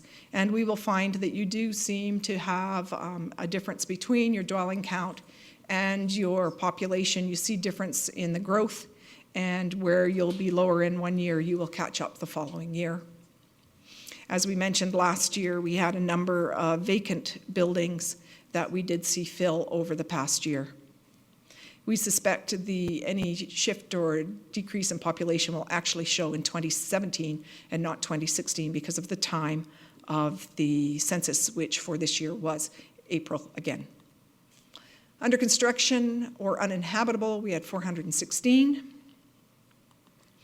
And so here's just some pure interesting facts. Our increase in population, we saw South Windsong with the highest increase in population, followed by Ravenswood and Bayside. And in terms of dwellings, you saw South Windsong and Ravenswood and Kings Heights in terms of dwellings. Our greatest decrease was Thorburn, a pretty stable community, and we saw 34 people decrease in that particular community. So our online response prior to door-to-door collection, this year was a little bit different.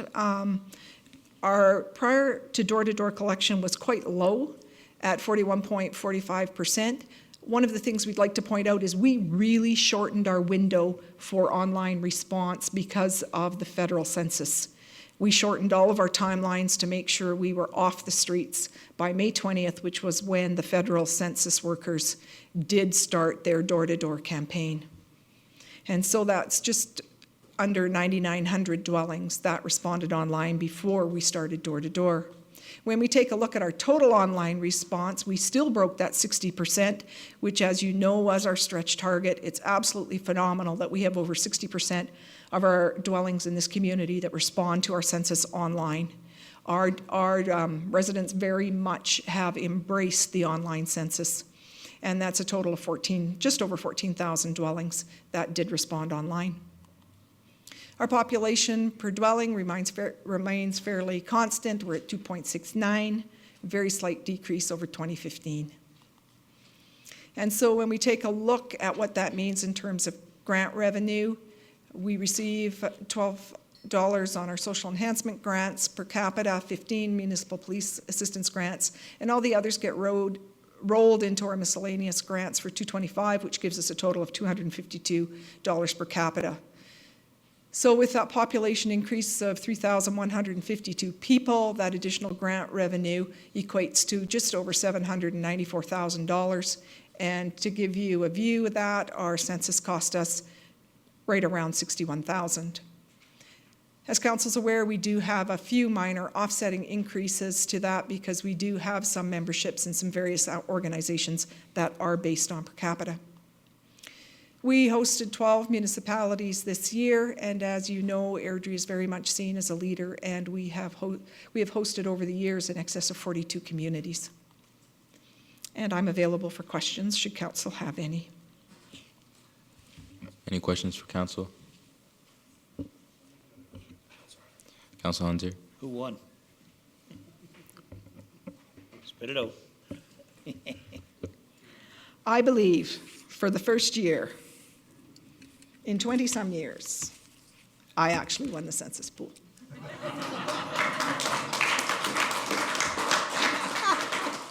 And for anybody who knows, it is strictly a pure guess by anybody, no matter how methodical or logical they think they're being. Just to clarify, the two people that do this work for you, no inside information. Okay, thank you.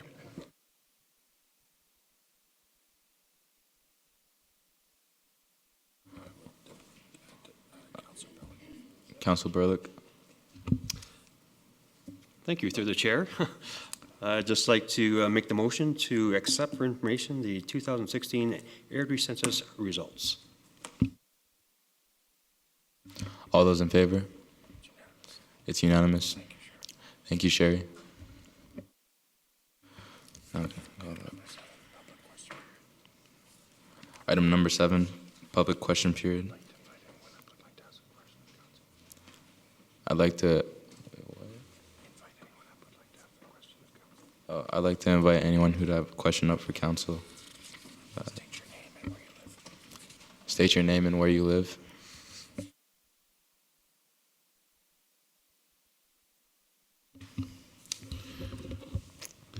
Welcome, Your Worship. My name is Oshalam R.D. Herdman. I live in Canada, actually at 1840 Meadowbrook Drive.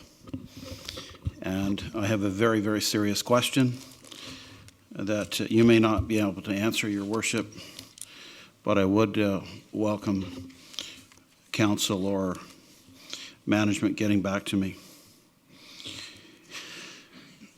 In the new draft animal control bylaw, the same bylaw exists in the old bylaw, so it's a joint question.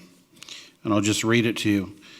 It's section 4.8, subsection 2. You'd be able to locate that. Its subsection in the old bylaw is section 8 or thereabouts. And I'm just going to read this, and I have a very serious question. No person or corporation shall negligently or willfully open a gate or door or other opening in a fence in which an animal has been confined. Now that's very, very important because the city of Airdrie has 4 off-leash dog parks with fences. and gates. They may or may not lock. And the question that flows from that, when those fences have been tampered with or damaged or by maintenance, dogs get out. The responsibility flows from that. Serious responsibility, especially at Kingsway Dog Park. There's a service road there where cars do 80 kilometers per hour, and the fence that's along the Deerfoot is not maintained to the standard of Kingsway Dog Park. And if one of those dogs gets on that highway and someone swerves, I know that the liability is going to flow back to the city. It's a very, very serious question about maintenance. I walk my dogs there 3 days a week, and I also walk at Nose Creek Dog Park. And the supplementary that flows from that, if council wants to go to YouTube and view about 15 or 20 public videos that I have put up under Airdrie Space Dog, you will see that the dog gates have not been maintained and dogs have gotten out. Now, to the benefit of the city, because of my advocacy, the gates are now kept locked. They've actually installed a locking mechanism on them. But what I'd like to just ask council is to flow from there a very firm policy about making sure that the maintenance is kept up on those gates so that no dogs get out. That's my question, council. Thank you.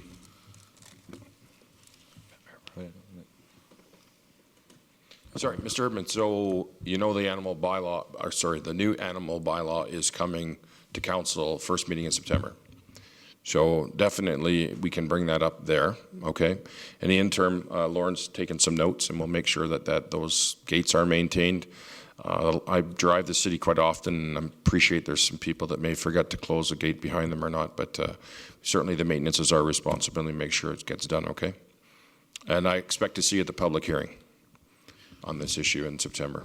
Just to further up, to close on that, and I know council can't comment because the matter's before 3 levels of court. My dog got out of that compound and going back, which resulted in a off-leash dog ticket, an impound fee.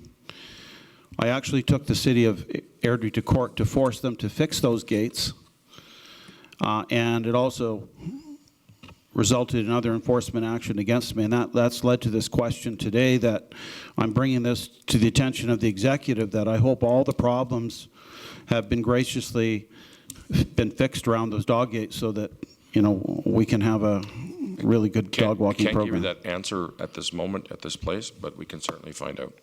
Thank you, sir. Okay, thank you. Would anyone else like to ask a question up to council? Your Worships, members of council, my name is Kimberly Greeneisen, and I live at 325 Flett Drive in Airdrie, of course. And I've got a question I want to ask, but I believe a little background would be in order, just so you understand where I'm coming from. And I'm talking about animals as well, but really tiny ones. It's well known that there is a bee issue today for the honeybee, and although here in Alberta it's not as devastating as it is in other parts of the country, we still don't have the answers. We need to be able to conduct some research into their survivability. It could be from the type of flower that supports them, as well as the ecology. It could be about altitude variances. It could be about survival in extreme cold and high levels of moisture. In addition to this, we need to place a place where individuals can come to learn about the bees, how to report and respond to a swarm, how to support their survival and respect for nature, and to alleviate the fears about the honeybee and how it is different from the aggressive wasps and hornets. A place where the novice beekeeper can learn how to take care of their bees and where children can learn about the bees in a safe environment. About protecting against such things as the viromites, the small hive beetle that's already made its way into British Columbia. About bee dysentery, yes, they have it.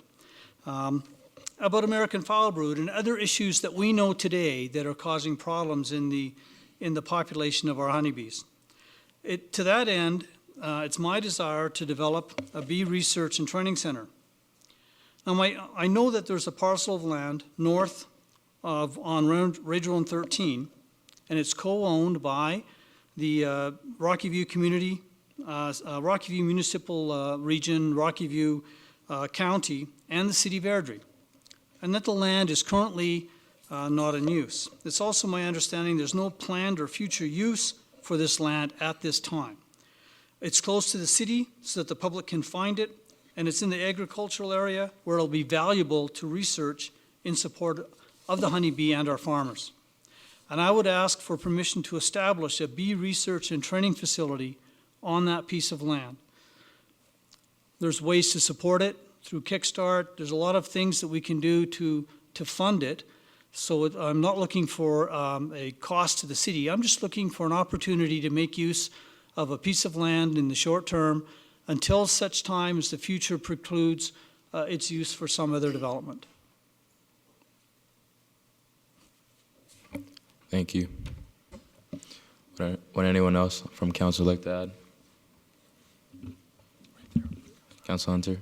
Certainly, I would support that. I'm happy to ask staff to come back with the feasibility, meet up with you, and kind of get a sense of what that would entail and what that might look like. Would anyone like to make a motion? So moved. Is everyone clear on the motion? No, if I could just repeat the motion back as it would read, please. So the motion on the floor is to have staff talk to the gentleman and look at what information we need in order to come forward to either recommend or support or not support what the ask is. Any other comments? Councilor Coulson? I'm just wondering if this could be handled in-house, or do we need a report to come back to council? Anybody? Councilor Hunter? I probably would suspect that because it's bees and the perception that bees can cause problems, there might be some liability things there that might need to be talked about in order to come out and say that yes, we can, or no, we can't, or if we could, how we would accomplish that. So I leave that to Lauren to speak to. Lauren? Your Worship and members of council, from a staffing perspective, as this gentleman's indicated, the lands that are being proposed for this use, they are jointly owned. They are jointly owned by the city, Rocky View School Division, and the Calgary Separate School Division. So this, the one point I would like to make is this is not simply a city decision. This is other owners of the land who would need to be consulted for that. My suggestion to council, given that there's an absence of details and we're speaking at a conceptual level here right at the time being, is perhaps for city administration to meet with Kimberly and gain some additional information and have some discussion. There may be things uncovered during that we can address, and if at a subsequent time in the future this needs to come back, the councillors felt that that's the direction we should go, we could certainly do that at that point. But I do believe some investigation and discussion directly with city administration would be probably the most prudent and efficient way to go in the interim, and I'd offer that for council's consideration. So through your worship, is it necessary for a motion, or is this just a process that any community group would follow for any available parcel of land in city collaboration?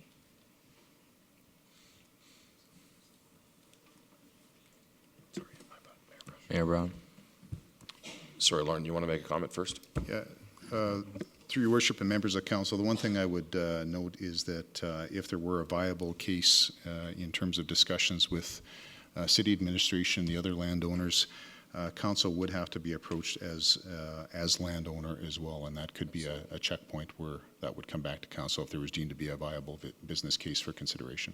Okay, thank you. Sorry, so I was just going to say then your motion still stands then, Councillor Hunter, correct? Yep, perfect. Carry on, your worship. All those in favor? All All those opposed? 3 opposed. 3 opposed. Motion is carried.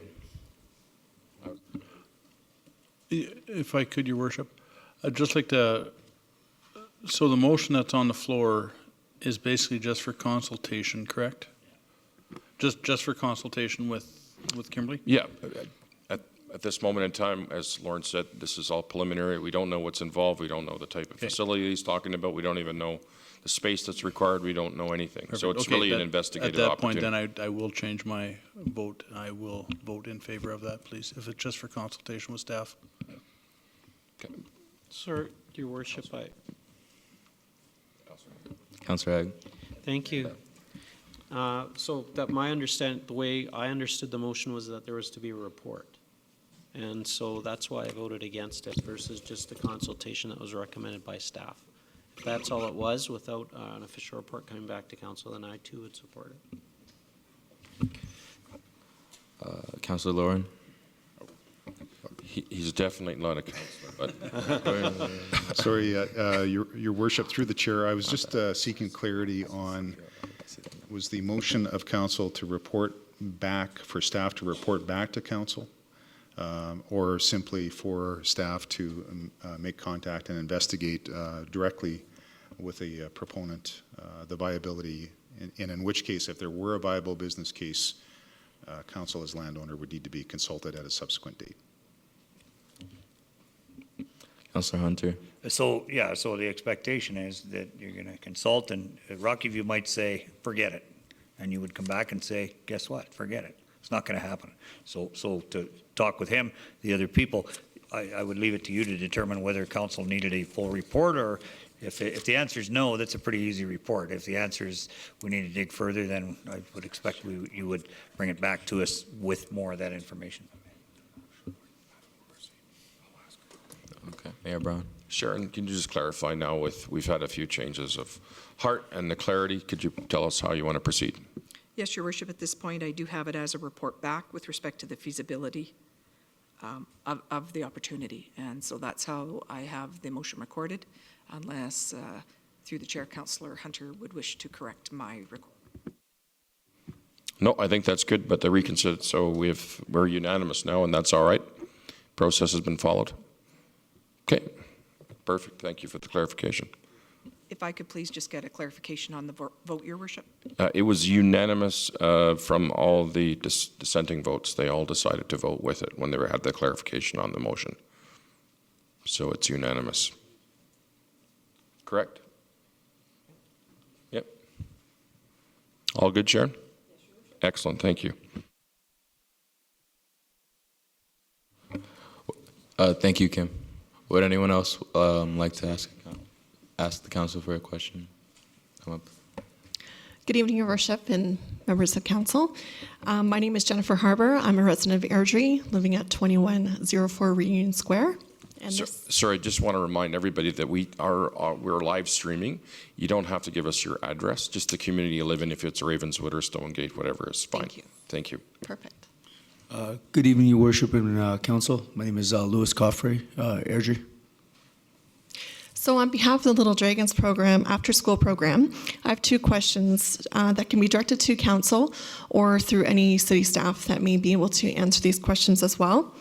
With regards to the report that was produced tonight to show the feasibility of competitive sports commission in Airdrie, I had the chance to review that when the agenda was posted online, and it led me to the following question. All of the competitive athletes that train within our facility who put in hours of training are considered and compete in amateur competitions, locally, out of town, and even representing our country, Canada, internationally. Last year, Nolan Shergold did represent Canada in competing in Thailand in the category Muay Thai. Our question to council or the city staff: were amateur events given consideration when preparing this report? As these events our athletes participate in are considered amateur, and they are not considered professional or prize fight events. Sharon, would you like to add? Your Worship, members of council, my understanding from my research is that if it is an Olympic sanctioned sport, there is no requirement for oversight by a combative sports commission. If it falls within the parameters of a prize fight, it is not sanctioned by the Olympic Committee as a sport, then it would require oversight by a commission for these types of events. Would anyone like to add? Yeah, and just through taekwondo, same thing. And so you compete and you get an award. You don't get a prize. You don't get a cash, trip or anything like that. So that was the differentiation. And of course, being that it is an Olympic sanctioned sport, the minute you get into combative and you can win money or win something significant is where I think that whole motion came from, is to start having UFC and those types of competitions. So our question would be then, an amateur competition that is organized by a local club, would that be allowed to operate in the city of Airdrie without a commission? Sharon? Through your worship, at this point, my understanding is without, if it falls into the sports that are defined as combative sports, it's not Olympic sanctioned, then at this point, it would not be legal to hold those events. That doesn't answer my question. I don't feel an adequate answer. I'm sorry. It's an amateur. I'm sorry, through the chair, I do not know the sports that Little Dragons is dealing with. That's why I'm speaking the way I am. Little Dragons after school program provides training for athletes, kickboxing, Muay Thai, Brazilian Jiu-Jitsu, and boxing. The events that we've run are Muay Thai focused events. So they have been sanctioned events through the Muay Thai Association of Canada, and these events have been focused on Muay Thai. We have had exhibition bouts of boxing at these events, but they're exhibition only in nature. They are not professional for prize fighting. So my second question, if I can pose to council and to city staff, as a professional event planner, I have been involved in planning and executing 2 events over the last 6 months. These events have attracted over 400 participants and audience members total. These events have had to occur in Calgary based on information received through staff members of the city of Airdrie, advising us that we are unable to hold these events, which had been initially planned in Airdrie, but then very last minute had to be moved to Calgary. There was a loss of revenue due to these moves. The first event was, we were advised 7 days out of the event that we needed to move from Airdrie, and I quickly had to find a new venue to host this event, and that event did happen in Calgary. So the question that I'm getting to at this point is, who should I contact to be placed on a list when it comes to providing input or feedback, when it comes to producing a commission or a feasibility study or whatever it is that the city has asked a staff member to do in order for us to provide input and to show the public's interest in events such as these in Airdrie, as we were not contacted in the last 6 months for any questions or any feedback regarding this report that was put together. Sorry, so the good thing is you heard council's motion previously. You were here, so you saw that that's what we're moving toward. Yes. I'm going to have Lauren answer the staff question, if you don't mind. Sorry, Your Worship. Through Your Worship, members of council, just on behalf of city administration, certainly if we could gather your name and contact info, if we don't have that already, we would certainly make you aware of the public input session or sessions. We'll have to strategize in terms of exactly what form that takes, but we will certainly, on behalf of city administration, make that commitment to you that you'll be aware of that via email or phone call when the public engagement session is happening. Thank you. And one final question, actually, that's resulted from my questions I've just presented. Is there any way that we could present to City Council or City the losses in revenue that we incurred from moving our event from Airdrie into Calgary? Anyone like to add? Mayor Mayor Brown. Great question that I can't answer. Same thing, can we defer offline and figure out how we want to proceed? Probably wouldn't be the best place right now. That's at this just time, fine. because I couldn't give you an answer. I don't have any of the details. I don't believe any of my colleagues have any of the details, so I'd much prefer to answer that question offline. Excellent. Thank you very much. Thank you for very your much. time. Thank you. Is there anyone else present that would like to ask a question? Please state your name and where you live. Hi, my name is Jennifer Fraser. I am a resident of Kings Heights. I'm a new resident of Kings Heights, actually, in the last couple of months. I am a certified dog trainer. I do work for a host called Veterinary Services in Calgary. But as a certified dog trainer, I see a need for certification in the Airdrie area. In the draft bylaw 2.01, it refers to a dog trainer certified by the CAPPDT, which is the Canadian Association, of Professional Pet Dog Trainers, or the APDT, which is the Association of Pet Dog Trainers. Now, neither one of these are certifiable organizations. You can get a membership to be a member of those organizations. You're not certified. I am certified through the CPDT, which is the Council for Professional Dog Trainers, and KPA, which is Karen Pryor Dog Trainers. So there is a difference in, one, methodology for the CAPPDT and the CPDT. There is a huge difference. So with the draft, of course, anybody can purchase a membership. Dog training is an unregulated industry. I've moved from Calgary into Airdrie, where there is one facility in this city that is force-free. The rest are force-based correction, say, TV trainers that have no education or background, and I've spent over 6 years, educating myself with force-free methods and so on and so forth. So I'm guessing my question is to change the standard or the bylaw to actually be trainer has to be certified through someone that has certification and not membership. Mayor Brown. Thanks, Jennifer. Appreciate the information. So we're still open to public input. Lady's name is Lynn McKenzie. I believe that's our primary contact. I'm not sure if anybody's here. Mark's not here, but it is Lynn McKenzie still. So I would really encourage you to call and talk to her. You can reach her through the city line. Just hit 0 and ask the operator for Lynn, and she can provide a detail. And again, the public input session, because we are going to have public hearings around this, is happening first part of September. But you can preempt that and get this information to her now for consideration and see where it goes from there. Okay, I appreciate it. It is, it's very important to myself. There's a group of us. Dana is also a certified dog trainer in the city of Calgary, and it is an uphill battle.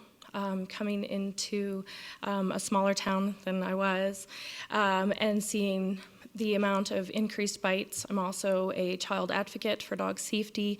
I'm a doggone safe presenter, which means I go into homes and help people, but I've also gone into schools to help children be safe around pets. So it's important that, well, it's very important to me, but to the force-free dog. It's very important in the community. Yeah. We've had lots of issues, so I really appreciate your comments. Okay. It's the first dog we've ever had in the council chamber, so could you introduce the dog, please? What's the dog's name? No, the middle button. His name is Watson. Watson. Watson is a 2-year-old yellow lab. He is in training to be a service dog for somebody with a physical disability, and he's with the Association Pacific Assistance Dog Society. In addition to being a professional dog trainer, I am also an assistance dog trainer. Great. So I'm assuming you're both going to be contacting Lynn? I'm sure she'd be happy to meet with you. Yes, that's great. We do have one more quick question. Okay. It does circle back to transit. So if Airdrie plans to integrate transit with Calgary, the bylaws for each are contradictory. One allows dogs on leash, and the other requires the animal to be carried in a crate. So I have a 45-pound border collie. And if I'm taking transit, I'm going to take up a few seats, but also can't carry him in a crate. If I were to take transit in Calgary, I can haul off, my little schnauzer mix along with me. And he's kind of chunky, so I wouldn't want to put him in a crate either. So we've Lauren's been taking notes, so we'll pass it on to Mr. McIsaac. Okay, perfect. We'll have another conversation for sure. Okay, and that's everything. Thank you for coming in. I really appreciate it. Appreciate it. Thank you. Thank you.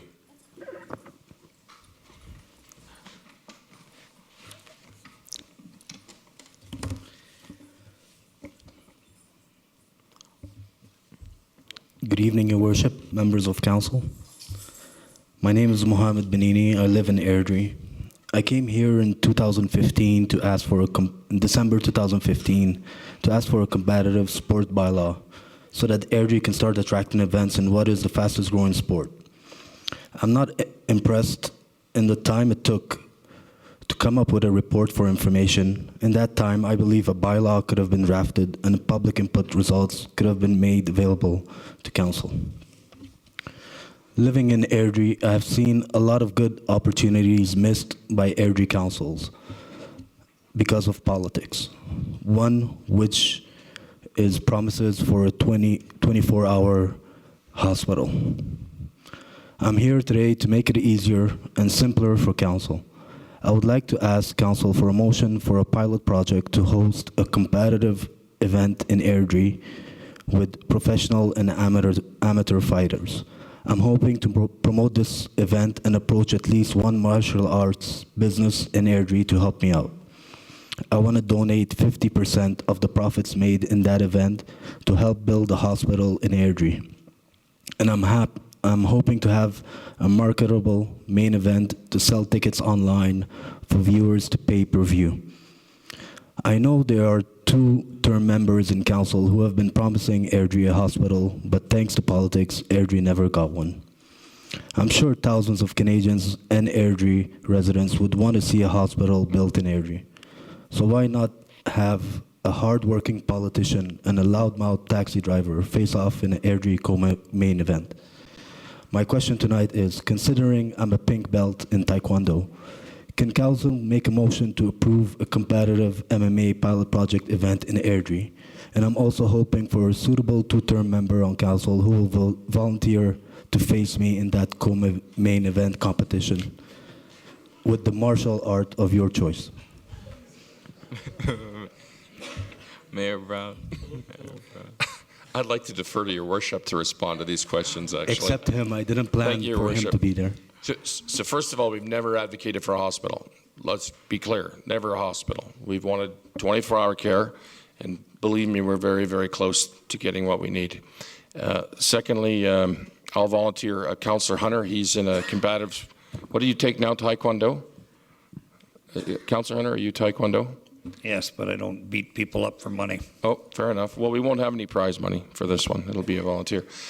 Secondly, I appreciate your generosity to go toward a hospital, but there's obviously enormous costs involved with hospital administrative and capital. And anyway, so apologize again if you feel that the time has gone by and you've lost opportunities. We deal with a lot of issues here at the city, as you can imagine, with roads and water and sewer and signs and stoplights and all the different issues that come about. Unfortunately, things don't come to us probably as quickly as I'd like to see sometimes. But at the end of the day, I appreciate all the work that our staff do, and it's not always an easy task to answer. We get emails from 100, 200, 300, 400 people monthly, weekly even, depending on the department, asking lots of questions. So unfortunately, that's just the time that it takes. Secondly, it was very clear, we want more public information. I think council was unanimous in at least getting the information to make sure that it's something we want for our community. Plain and simple. That might, I don't know what the time frame was, Lauren, that it's going to take to get this information or host this. We should know our next meeting is in the middle of August. we should have an answer.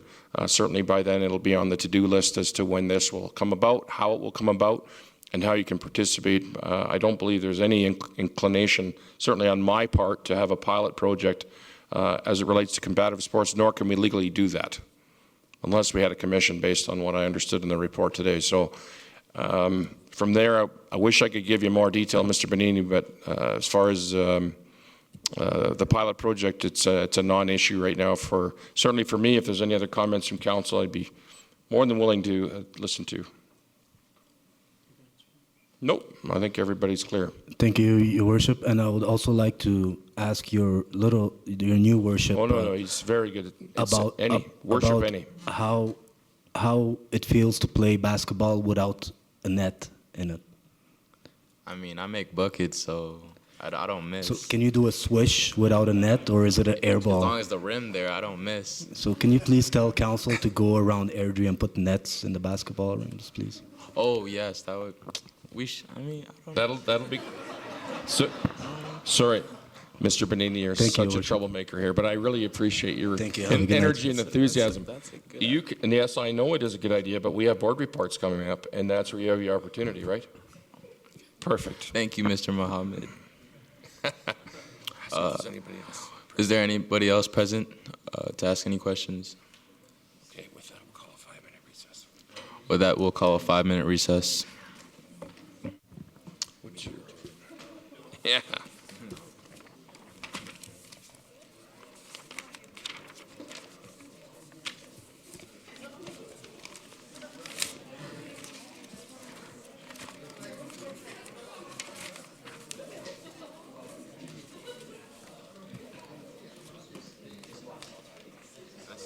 What's your dad's name? Great job. Thank you.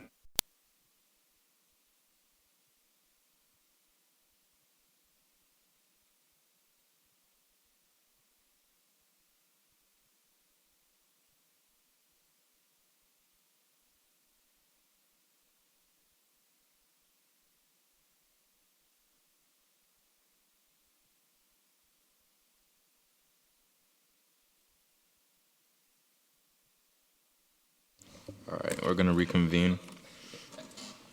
12.1, Transportation Noise Policy Update. For introductions for adopt, Councillor Hunter. Our transportation noise policy. Thank you. Excited to eat that cookie. Good evening, Your Worship and members of council. The current transportation noise policy was developed in 2001, and since that time, city staff and the development industry have been using that regarding traffic noise matters since that time. As part of the current adopted transportation master plan project, HDR consultants were tasked with reviewing the policy and providing recommendations. Staff then used that as an opportunity to review and update the policy based on historical issues to better manage transportation noise in the city. From that, 11 changes are recommended in the report as noted, including that of HDR consultants. Going forward with this, it is anticipated that the proposed changes will help to manage the transportation noise issues more effectively and will align the city with other comparable municipalities in the province. So with that, there are 4 alternatives being presented to council for consideration. Number 1, that council adopt the proposed changes to the policy, would align it with other municipalities in the province. That council requests additional information on the proposed changes to the policy. That council not adopt some of the proposed changes to the transportation policy. Staff would then make the alterations prior to adopting the policy. And number 4, that council not adopt any of the changes and therefore would be the current policy would remain in effect going forward. With that, the recommendation is that council adopts the amended transportation policy number P06-2001.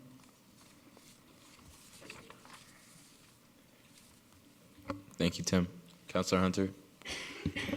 So, through the chair, just a quick question on number 8, change the developers to build a sound barrier if required within the 25-year horizon. Currently, you're able to pay a prorated portion of the sound barrier if not needed immediately, never acted upon and would be cumbersome to administer. Is that a common thing in other jurisdictions, that we would just get them to build it as long as it was needed in 25 years, or is that kind of a made in Airdrie solution? I believe that was more an Airdrie solution. There is, I'm not aware of any other municipalities that have that criteria or allowance for the developers. So we've never, it's always been part of the old policy, but it's never been acted on, or really if it's deemed that they've needed within that time period, they usually build it. So. Just, and so I guess for, through the chair, for maybe further clarification, so if I was a developer and you said 24 years from now I'm going to need a sound barrier, so build it today, I would deem that maybe a little bit unfair, and then I would, and if I had no choice, I would probably, would that also speak to, would the developer then be able to choose what type of, because if you build a sound barrier today on a 25-year-old horizon, I'm looking at some of the sound attenuation fences we have now that haven't even made it for 25 years and they're ready for the fire pit, so. Through the chair, the anticipation is that we'll get 25 years of life out of the sound structure. So, and there's a maintenance program currently underway. The city will go out and maintain it accordingly, and assess the condition of the fences. So, again, the anticipation is that we'll get 25 years of life out of the facilities. So through the chair, do we know, how many fences do we have in Airdrie that we actually got that 25-year life expectancy out of? Through the chair, off the top of my head, I would say there are some that are very close to that. Woodside, for example, very close to that age. There was an assessment done on that, and Deputy Mayor Haig was aware of that a few years ago. We did a sort of a study out there on that, and the fence was in reasonably good condition structurally. It needed some paint and a little bit of work on it, but it was actually in pretty good shape overall. So, and it's probably at this time, I'm guessing it's somewhere between 20 and 25 years old out there. So yeah, just so I was out there recently and through the chair, and I guess the rot in some of it, I get that it got painted, right? I think a few years ago I watched them paint a whole stretch of it, and so not a lot of boards were replaced, et cetera. So the condition of it, the blackness of the wood, et cetera, tells me that 25-year, theoretically that's a good time frame. To me, it would make more sense to say 20 years or something along those range. But again, 25 years doesn't seem doable unless we're going to change the type of fence, and you know, some of the maybe stucco fences and things like that are going to give us a little bit more longevity. I'm looking for a little bit of fairness to the, I'm going to build a fence that is going to be needed in year 24, and I should have to pay for it in year 1. Just kind of trying to look for a balance between those two, right? Through the chair, the wood fence is probably the least quality fence that's been going up currently. You'll notice in a couple of different neighborhoods that the developers have chosen to put like even a more enhanced looking fence, some rock and stucco, and so we have allowed some flexibility in their in the type of materials that they can use. However, we don't have the experience on how long those materials are going to last either. We're anticipating that they will have that 20 to 25 year lifespan. So through the chair, would it be likely that, so if you said, we're not going to put wood, we're going to put hardy board, I don't know what the sound attenuation value would be to hardy board compared to that, but certainly the longevity would seem to be there.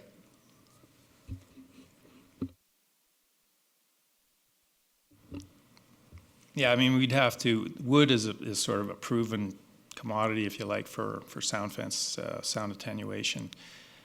There'd have to be some other level of analysis on a different material to see what the quality of it is, or the ability to attenuate noise before it would be accepted, and probably some level of, you know, assurance of the life cycle of that material as well.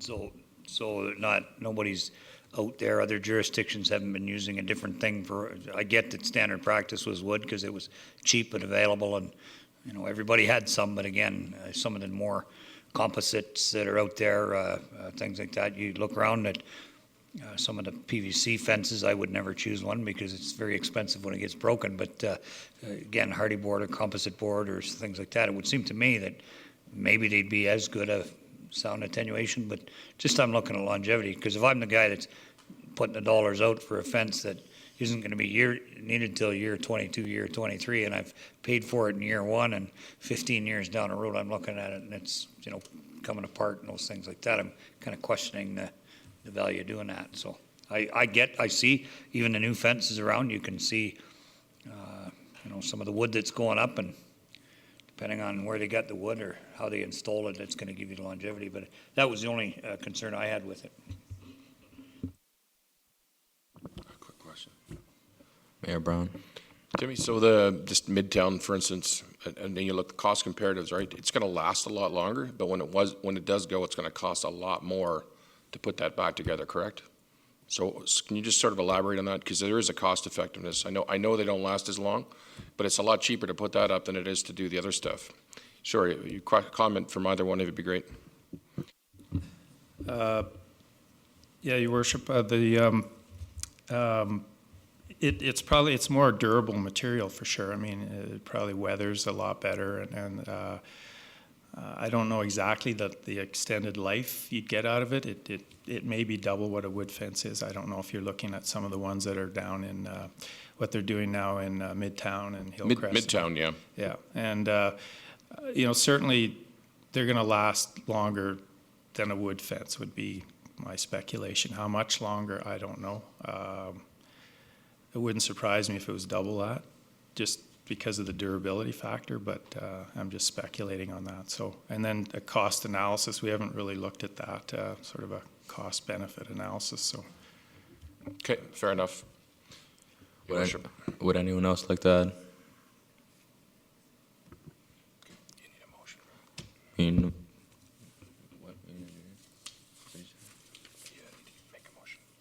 Would anyone like to make a motion? Oh, Councillor Hunter. Yeah, so I will. Make a motion. No further questions or concerns. I will make a motion that we adopt the Transportation Noise Policy P06. No, this new one is going to be called what?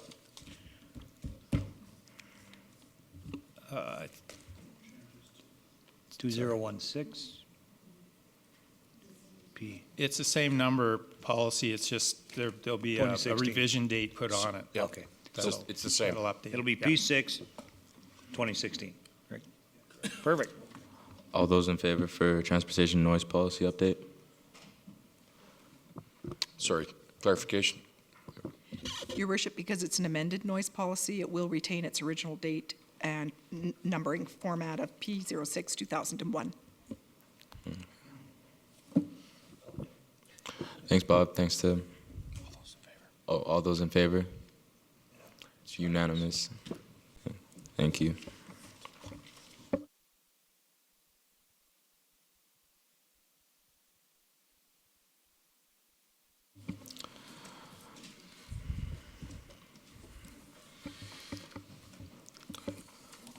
Item 12.2, annual review fees of charges for recreation and cultural facilities and programs.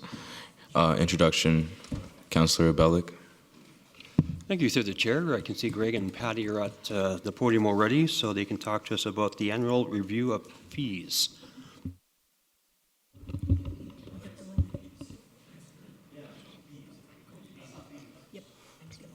Okay. Good evening, Your Worship and members of council. Today, council is being provided with the annual review of fees and charges for Genesis Place, City Arenas, and Bird Church Theatre.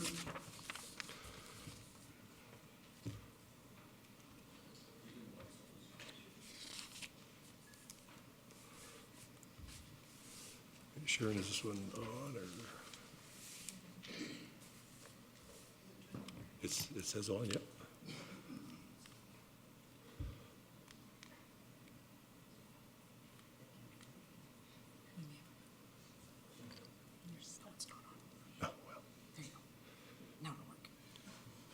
You got to turn them on, it says. So there you go.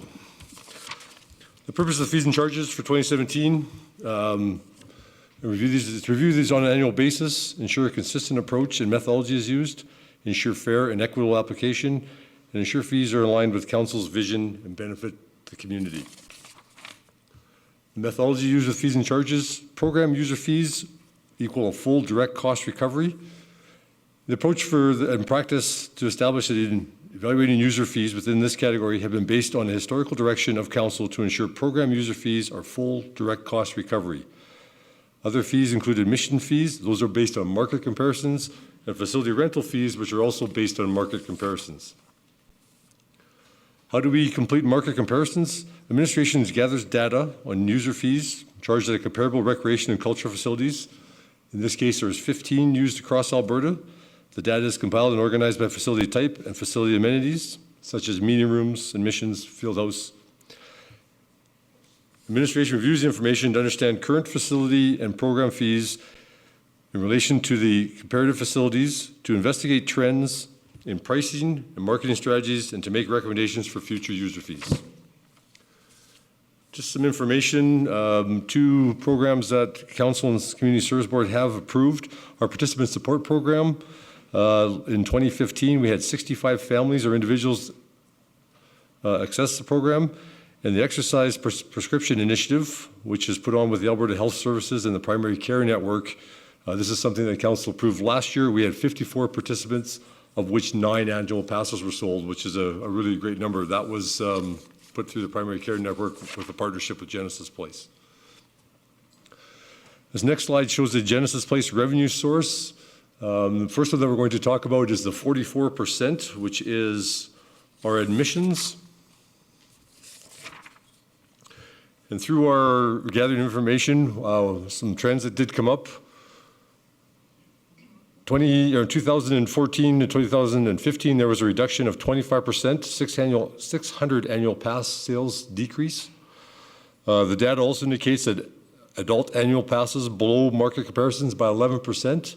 And family annual pass prices are below market comparisons by 14%. The data also showed a 17 to 40% below market comparison in student passes. This one was not a very big category, as we do about $2,000 a year in revenues off of student passes. So after analyzing this information, administration is making a recommendation, a 0% increase to annual passes and admissions for 2017. This is based on the current economical environment, a 25% decrease in annual pass sales, and the desire to ensure that Airdrie residents can continue to access and benefit from participation in recreation. The next category that we're going to talk about is the facility rental rates, which is 19% of our revenues at Genesis Place. And from the information that was gathered, field house rentals are up 12% over previous years, and room rentals are down 19% over previous year. But that is based on Koinonia Christian School, which used the facility as a school last year, and they were there for the full 360 days of the school season. So that is why that increase. After analyzing that information, administration is recommending a 0% increase for 2017 based on the current economic environment and desire to remain an active community and ensure that Airdrie residents can continue to access and benefit from participation in recreation. And now I'm going to turn it over to Patty for her part of it. Good evening. So the next slide before you is the sources of revenue for the arenas. And we'll speak to the arena ice rentals, which represent 85% of the total revenues achieved. We analyzed trends gathered from across Alberta, and the data shows that the Airdrie's current ice rates are above market average for the majority of our ice rentals. The three major ice user groups have access to meeting spaces and administrative office spaces free of charge.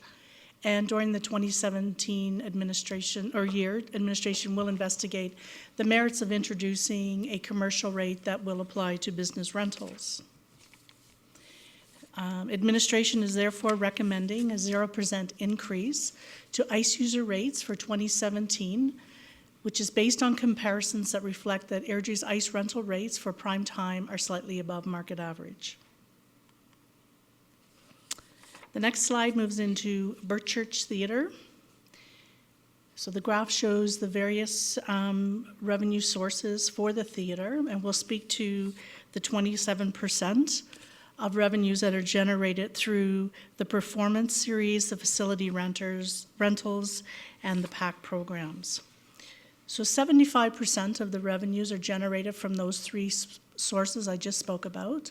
The professional performance series are ticketed events, and they're based on artist fees, and the PAC classes are based on cost recovery, which is similar to all of the other programs that are offered through the Recreation Center at Genesis Place. And rentals of the theater space have not increased in the past few years, and information gathered from like facilities in Alberta indicate that Birchchurch Theatre is slightly below market average. So the recommendation, therefore, is that we have a 2% increase to the Birchchurch rental fees for 2017 based on the market comparisons and the fact that Birchchurch theatre rentals are below average. Tongue-tied.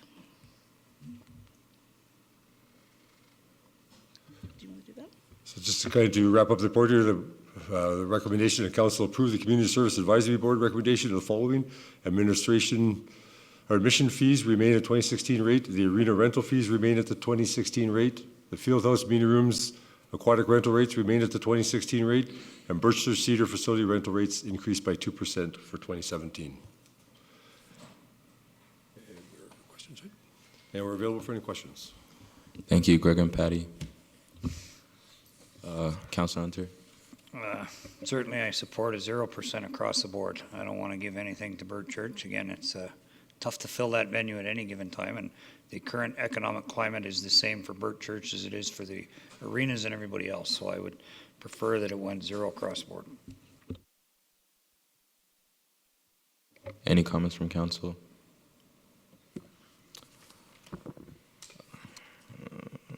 Councilor Bellick, would you like to add a motion?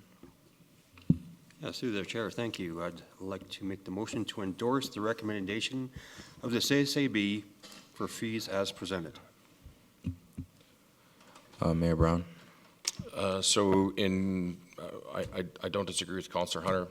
I'm not sure what 2% is going to bring us at the end of the day. We've been struggling a little bit with the arts community. We're trying to get things going. And again, I don't know what the third quarter is going to bring, but all intents and purposes, the economy is still very difficult. We're seeing lots of the highest for sale signs we've seen in our community for a long time. And I would concur. I don't believe that 2%, 1%. I'd like to see it flat across the board. I don't think it's too much of an inconvenience, but that's my own personal opinion. And I'd certainly like to hear from other members of council how they feel about this. And I do appreciate Community Services Advisory Board reviewing this and giving their approval. But in my perspective, I don't agree with that as well. Councillor Chapman. Thank you, Your Worship. How big a difference does that 2% make? Do we have a dollar amount that would make with Birchchurch?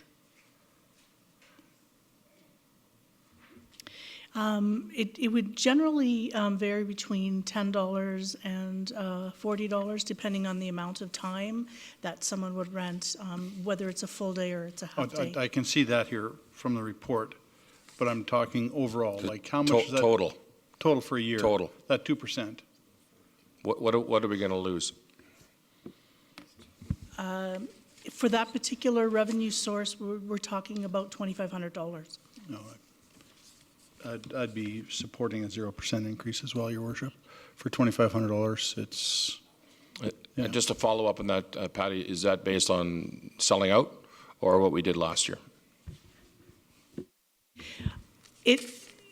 Those particular rentals are not for the professional series. Those are for, say, community organizations. No, I understand that, but is the $2,500, is that based on last year's rental numbers? Because you didn't rent out every night. Or is it based on renting out every night this year, or next year, sorry? Is that $2,500, is that renting out all the space all the time? No, it's using the average numbers that we Okay. would have rented, yes. Perfect, thank you. Ask if there's anybody else who'd like Would anyone else like to comment? Deputy Mayor Haig. Haig. Thank you, Worship. If we do decide to do that as a group, then I think it has to be communicated, I guess, articulately, if I could even say that word, just because that is a departure from what has been the philosophy of this council in the past, is to make those facilities pay for themselves in terms of usage. So if we do decide to go with a zero increase across the board, then I would hope that that would be passed on to the public and our citizens. Councilor Hunter. Through the chair, just my thought is that, so when the economy suffers, and again, it was mentioned how many houses are for sale, one of the first things that goes out the window is artistic endeavors in theater. And so if you raise it and take a couple more people out of the mix, are you actually going to bring any more money in, or are you going to chase more people away? So I don't think we're really gaining or losing. Leaving it at zero just says that we're recognizing that we're in extraordinary times and extraordinary economic climate, and this is just our way of saying that we get that and we feel that, and we're going to support making sure that we don't raise it in a time when we've got some other things coming in 2017 that are going to be even more of a hit. And if this is just one little thing we could give back to the community, I certainly support that. Councilor Burlick. Oh, Bellick. Okay, so if I can change my my motion, the motion would be to make a 0% increase to all four programs as presented. Your Worship, before you call the motion, I won't be supporting the motion in its amended form. I'm still in favor of the 2% at Burt Church because a lot of that revenue is business generated, outside companies coming into Airdrie using the facility. So we need to make the facility has to pay for itself, and Burt Church is a jewel now with that, and we want to maintain that. So I won't be supporting the change. One opposed. All those in favor? Two opposed. All those opposed? Three opposed. Motion's carried. Thank you.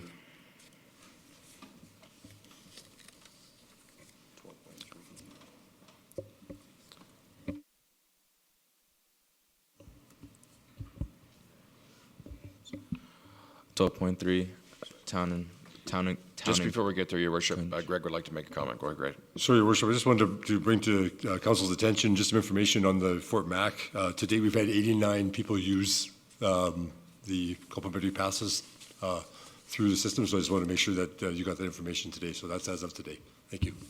That's excellent. Excellent. Thank you. Item 12.3, Town and Country Center fees and charges for endorse Deputy Mayor Haig. Yeah. Thank you, Your Worship. So Patty, you're on again.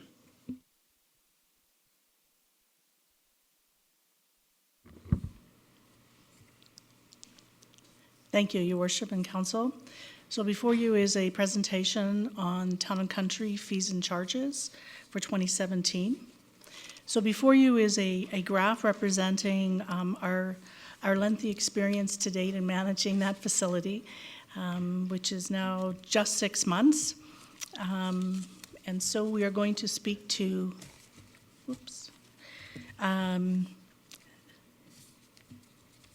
the variety of revenue sources that come from renting the large hall, the small hall, and the kitchen use.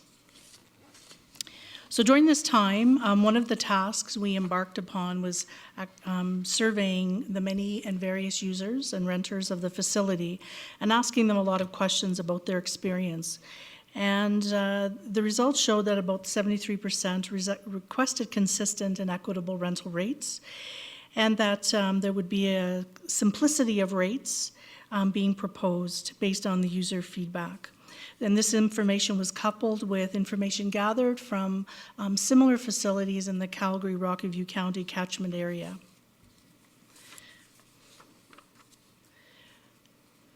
So the recommendation is as follows. The kitchen rentals are being proposed at half-day rentals and full-day rentals.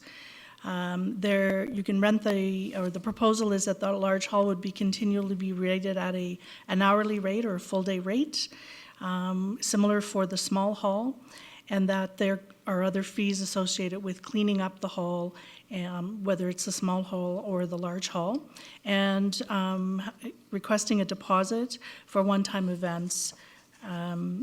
There's a fee structure for that.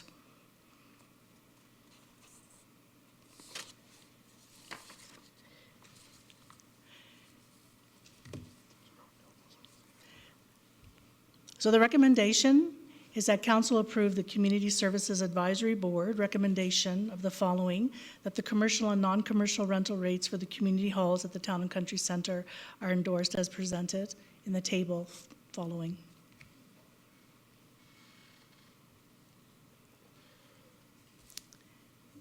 Thank you, Patty. And administration's available for any questions. Any questions from, Deputy Hunter? Councilor Hunter. So, through the chair, can you speak to the average hourly rate for, the average hourly rental for, not the rate, but the rental period for commercial, non-commercial? So are they renting it for 4 hours, 3 hours, 2 hours? Why I'm asking that is I'd like to see what the impact is on the not-for-profits or non-profits. If they're renting it for 4 hours, what would that look like as an overall increase to them? Would anyone like to add? Patty? So the question is for the commercial rate versus? Through the chair, both. So if it's a commercial rate and so first so if somebody, if a couple rents that for a wedding, is that considered a commercial rental? No. So they would be a non-commercial. Correct. So what is the hour, what is the average number of hours that are rented for commercial and non-commercial, or do you have that? Typically for events like, say, a wedding or somewhere around 8 to 10 hours. Trade shows can be somewhere in that vicinity with the startup and the cleanup on either end. So they typically would run a full-day event.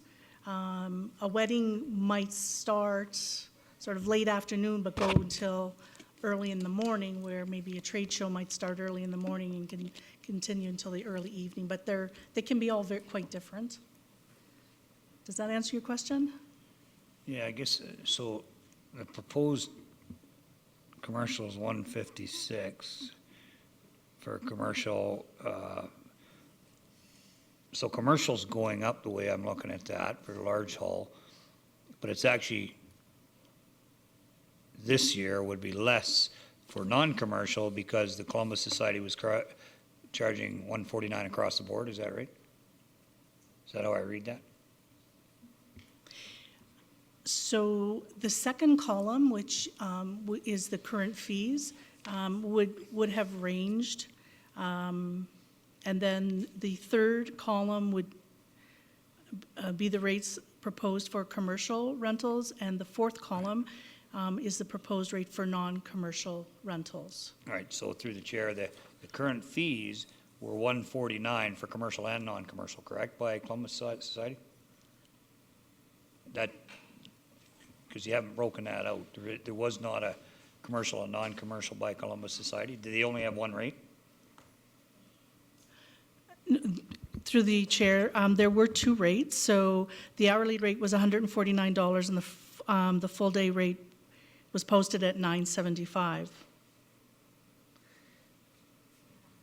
So based on feedback from renters, there was a desire to have consistent rates.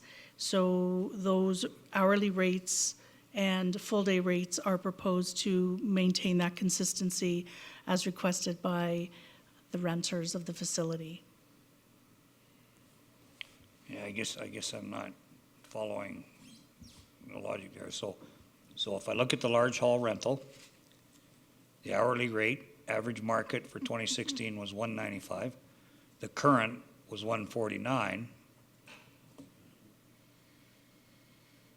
And proposed non-commercial is $140, proposed commercial is $156.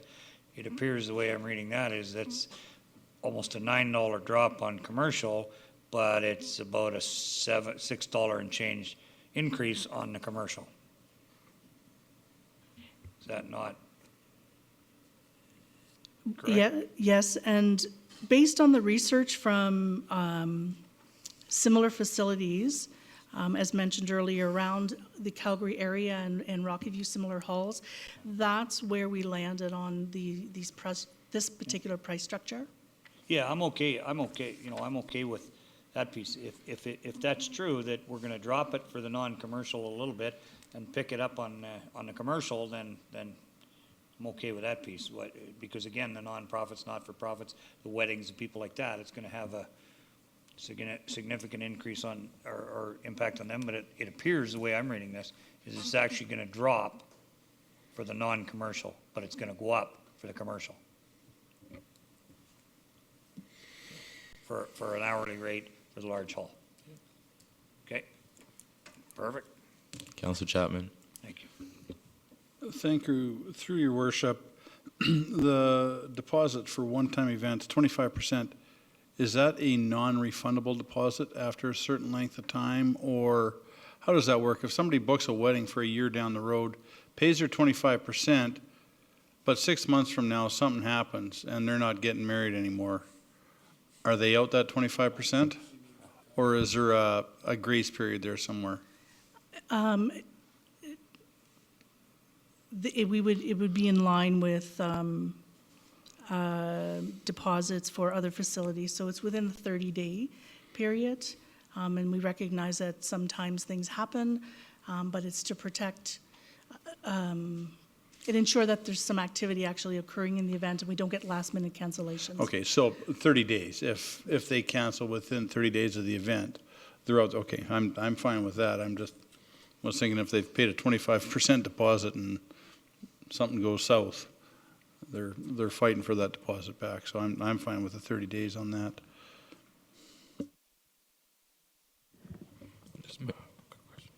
Mayor Brown. Patty, and if I apologize if I missed it in your report, what are we seeing for, since we've taken over, what are we getting for actual rental capacity? Are we like 80%, 70% of hours that we could actually are available to book in the facility? The weekends are actually the busiest, and they're primarily mostly full booked to capacity, but there is time available during the week. And the majority of people using the facility, what we've determined to date, are coming from the commercial enterprises. I think the number's about 87%, I think was in the report. Okay, perfect. Just from Councillor Coulson, just curious, it's your business, just curious what you think from your business background. It looks fair. It looks on par with any other rental rates across the city or in neighboring cities. Perfect, thank you. Your worship. Deputy Mayor Haig, would you like to add a motion? Thank you, Your Worship. If there's no further discussion, then I would move that we endorse the recommendation for fees and rates for the Town and Country Centers proposed by the Community Service Advisory Board. All those in favor? It's unanimous. Thank you. Thank you, Patty.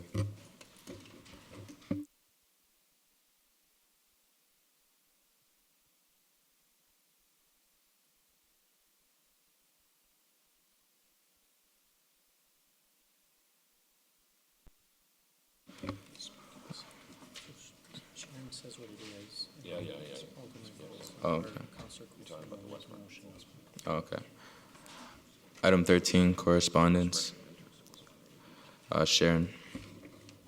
Thank you, Your Worship. Your Worship, members of council, you have 3 pieces of correspondence this evening. The first is from a resident asking that council consider an amendment to the community standards bylaw to include regulations regarding outdoor lighting and specifically restriction on that shining in people's windows and primarily sleeping areas in the evening. The second piece is from Urban Systems, and that was included on your supplementary agenda, and they're just providing council with notice that a justification study for 3/4 sections of land located within the West Airdrie annexation area is being commenced by the owners to identify how the subject lands may be serviced and developed, and that report is anticipated to come to council at some point towards the end of September. The last piece of correspondence is one council is not familiar with. Mayor Brown brought it forward this evening, just asking that we present it to council. And basically, the city has received recognition from Alberta Municipal Affairs and the Safety Codes Council for 20 years of accreditation under the Safety Codes Act. And so we will forward that along to our safety people. Thank you, Your Worship. Motion for request to amend the community standards bylaw. Councillor Coulson. I was just wondering, through your worship, if there was any discussion on this. I was going to ask staff, well, I think Lauren is probably going to be able to answer that we have development standards for lights bleeding into residential areas from the business community. So we don't have that for residential? Through your worship and to members of council, I think what's being referenced here is specifically the community standards bylaw, and I do not believe there is any provision in that current bylaw to deal with the effects of nuisance or off-site lighting. Okay. But there would be if it was a business that was causing the nuisance. Through your worship, I believe that if it was something regulated in our land use bylaw under the commercial district provisions, it is likely referenced in there. Okay. So more enforceable under the land use bylaw than it is? In a commercial context, that is correct. I wouldn't say it's common. Often we've received complaints of this nature in a residential context. Okay. And so nothing is sparked, like we receive these complaints, but nothing's been sparked to come forward to change the bylaw? Through your worship, I don't, and again, I don't profess to have all of the information in this. I believe that this request came directly to council. I'm not aware of a specific complaint being raised. I might not have all the information, but that's my understanding. Okay. Well, I see other lights on, so I'll wait. Councillor Hunter. Through the chair, so I can speak to off-site lighting. So the brand new school, it's on Sagewood Boulevard. The lights there, you can read a book in your bedroom if you leave your blinds open. So that's how bright they are there. And I get that the school division and the government typically don't, as we found with the stuff on their roof, that doesn't apply to them. So it'd be interesting to have some discussion on that because, again, I've got a number of people on Sagewood Boulevard that have said the same thing, as that parking lot is so well lit up, and the way they positioned it, it's shining against most of the houses. There's 10 houses on that fronting onto the school, and probably 7 or 8 of them, the lights are really, really bright. So I'd like clarification on if we have addressed that in community standards bylaw, and if we are exempting it, who would be exempted? Would it be schools, nursing homes, whatever? Councillor Chapman. Your Worship, I find it very unfortunate that we even have to discuss this. I can't imagine somebody putting up 3 lights and pointing them in somebody's bedroom. It's obviously, with the pictures, it is happening. I don't think it's an unreasonable ask. I think it should be part of a community standards bylaw. Right now, if I had somebody that's shining lights into my bedroom window, there's nothing that can be done about it. Like, these are obviously spotlights that are shining in a window. ME would have no bite on this. The RCMP have no bite. There's no bylaw to enforce this, as far as I know. I would support amending the bylaw somehow much like Calgary's got here in Calgary, no owner or occupant of a residence shall allow an outdoor light to shine directly into the living or sleeping areas of an adjacent residence. That is totally different than a commercial aspect or something that should have been caught in planning or something. Like we've had some the Camp Clark stuff. We had set lighting parameters that could only be set, only so bright. But this is a residence with spotlights, definitely shining in a bedroom. So I'd be supporting changing a bylaw or adding to our bylaw. Is there anybody else that would like to add? Councillor Coulson. I have the motion, Your Worship, so I'll just wait. Councillor Burley. Thank you, Your would you Worship. like to add? I have no problem with changing it, but I don't want to change it just on one complaint. I think we need to get a little more information on it before we make a motion to change a bylaw. Staff has not even had a chance to vet this, so I would not be supporting a motion to change it tonight. The unfortunate part is it's one complaint. I know, and I understand that, but Right now, nothing can be done about that complaint. Yeah. So what we're going to have is somebody going out and getting upset at their neighbor. Yeah. I don't think it's unreasonable by law that somebody can't have a light shining in your bedroom or in a living area.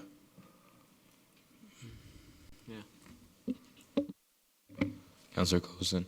This is an unfortunate situation. I agree. And that there's nothing to be done for a nuisance neighbor in this regard that we know of, correct, Lauren? My guess is that if bylaw could do something, that it would have been done already and it wouldn't have gotten to this point. Through your worship and to members of council, again, my understanding is this correspondence came directly to council. There is, and I couldn't speak to all of the provisions, there's a general off-site impact component associated with a land use bylaw, but that can be, I know we found in many applications, can be very loosely interpreted, and it's a little more challenging to enforce than if there were specific provisions. So that is, I wouldn't say there's nothing in our existing land use framework that can be done, but if it simply references a fairly vague off-site impacts, sometimes that lacks the enforceability of a clear provision in an appropriate bylaw. Okay, so through the chair then, Sharon, legal would need an opportunity to vet this to come back if we are going to add to our bylaw. It's not something that is reasonable to do this evening.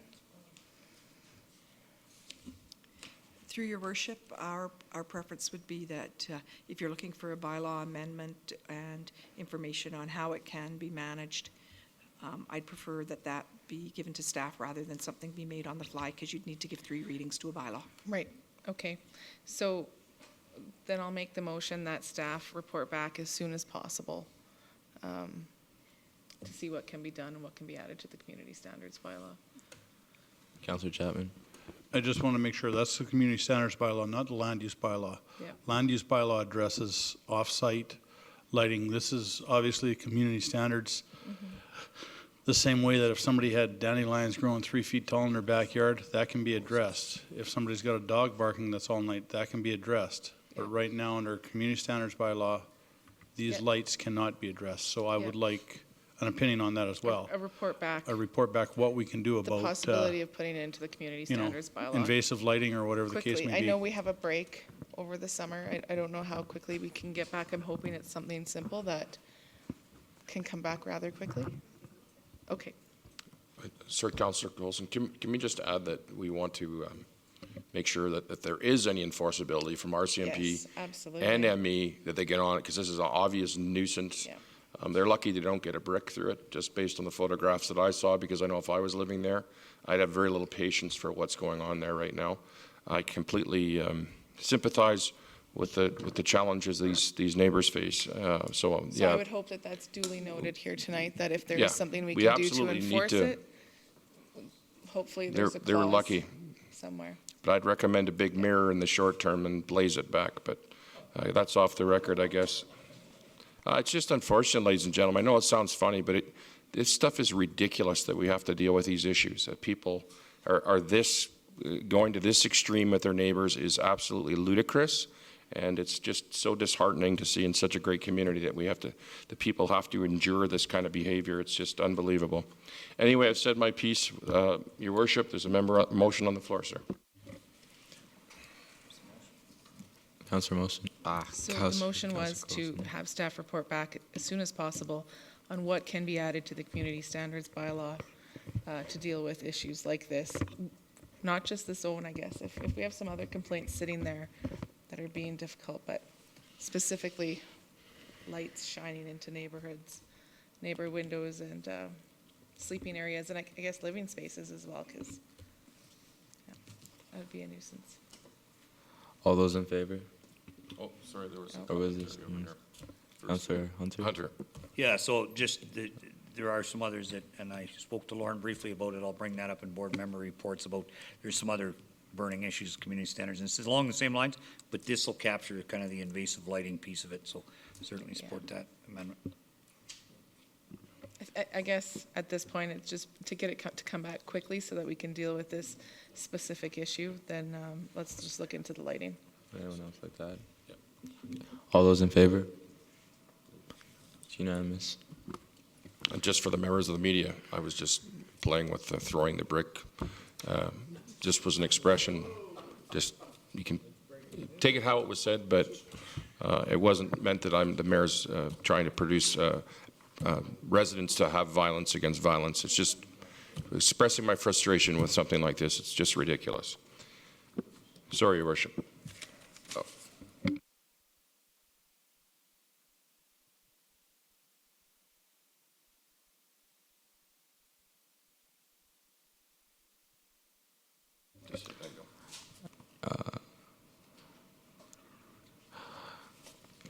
Acting CAO Lauren Stevens, would you like to add a motion to? No, to make a comment. Make a comment? Oh, okay. Make a comment to 13.2. Your Worship and members of Council, I guess I just want to probably highlight the significance of the correspondence that's been received from Urban Systems, but on behalf of several landowners west of 24th Street. Council not too long ago seen the results of our utility master plan, and what that showed for the west side of Airdrie is outside of our old former city boundaries. There was servicing capacity for somewhere in the range of about 2 quarter sections. And I guess Council certainly needs to be aware that with that finite capacity that exists, certainly I think Hopewell Developments has made no bones about their intention to move forward with, or their desire to move forward with a CAS planning exercise to encompass the Davies lands north of Reunion. But what has now been triggered, I guess, with this particular letter is also a desire to use that same capacity for servicing lands west of 24th Street. Clearly, there is not adequate capacity to service both of these developments. Staff are certainly, and with a motion of council, if that's your wish, certainly prepared to come back to council with a report. We would likely time that by September. We would not be able to comment at that point on the specifics of the planning applications because we certainly haven't received those, but I think what we would do is certainly understand that all of the issues involved in 2 potentially CASP areas competing for the same servicing. Could be an advantage to the city in terms of if we really leverage this to, as opposed to identifying the development interest, bringing forward what is the civic interest with respect to these 2 parcels. And at this time, council has not seen details on either of those. I guess I just want to note that what you see before you here is probably asking council to, in the fairly short term, make a servicing allocation decision. And it will not be a win-win in terms of the development interests that are out there right now. There is only a finite capacity until some major system upgrades at some point in the future are undertaken. So I just wanted to make council aware of the significance here and to offer to council any comments that they want to have today taken back to staff as part of that staff report, and certainly, again, staff are prepared to come back with a report on this in the September timeframe, if that's council's wish. Thank you. Councillor Hunter. Through the chair, so question to acting city manager. In the Davy lands, I believe the developer of question was prepared to front end the deficiencies. Is that, am I reading the same thing here, or they're just going to use the existing capacity and sort of not contribute to the fact that that's the end of our capacity if this went forward, correct? Without some major dollars being spent? Through the chair and the members of council, essentially servicing beyond our old city boundaries on the west side of Airdrie until such time as there are major system upgrades, and I'm referring to new trunk lines to Calgary and large regional lift stations, or a large regional lift station rather. Until such time as those improvements are done, I think the utility master plan indicated there is probably capacity for only approximately 2 quarter sections outside of our old city boundaries to the west side of Airdrie. And so can you speak to how many quarter sections is the ask right now between Davy lands and this parcel? I don't believe we've seen the formal application from the Davies lands, but my understanding is it would be in the range of at least 2 quarter sections is my understanding. The correspondence in front of council tonight flags another 3 quarter sections immediately west of 24th Street. So without significant contribution by, I would suggest, both of these parties, we're sort of hamstringing ourselves if we do one without adding on to it. I guess I would be advising council this evening that if both area structure plans were to proceed in tandem, there is no reasonable expectation that all of those lands could be developed with in the near term with the servicing considerations that are out there today. Perfect. Thanks. Mayor Brown. Sorry, I'm just going to say the same thing. And, at the end of the day, we need to do what's best for the community. We're not sure what the cost is going to be if we do one end, if we do the other end. All that information needs to come forward. So I'm with Lauren. I think we need to get that information and see how the most cost-effective way for our community to move forward is and kind of go from there. Because we haven't seen casts from anybody yet, so we really don't know exactly what's coming forward. But anyway, those are just my thoughts. Your Worship. Would anyone else like to add anything? Councillor Burley, would you like to make a motion? On this note, then, Your Worship, I'd like to make a motion to file correspondence. All those in favor? It's unanimous.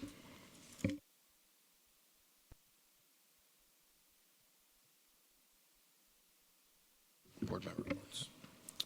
Sorry. So before we get to board member reports, I know that not everybody's here, but I would like to have a huge round of applause for this young man for what he's done this evening.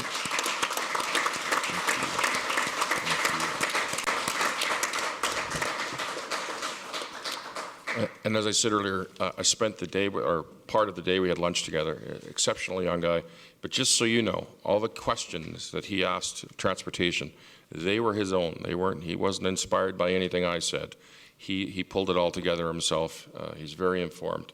We're looking forward to watching him go to Duke University, play for Swaz. Get how many points? Yeah, see there with the swish. He loves the swish. But yeah, it's just been a privilege having you here. I hope you learned a lot. And we're looking forward to having you back again because we have a Mayor for a Day competition. And I don't even know what the parameters are, if he can win back-to-back or not. But if I have to go away for some kind of emergency, I have a fill-in. So I'm very happy. No disrespect, Deputy Mayor Haig. But again, just want to thank you. You did a tremendous job tonight and very admirable. Well done, buddy. Could please continue, Your Worship.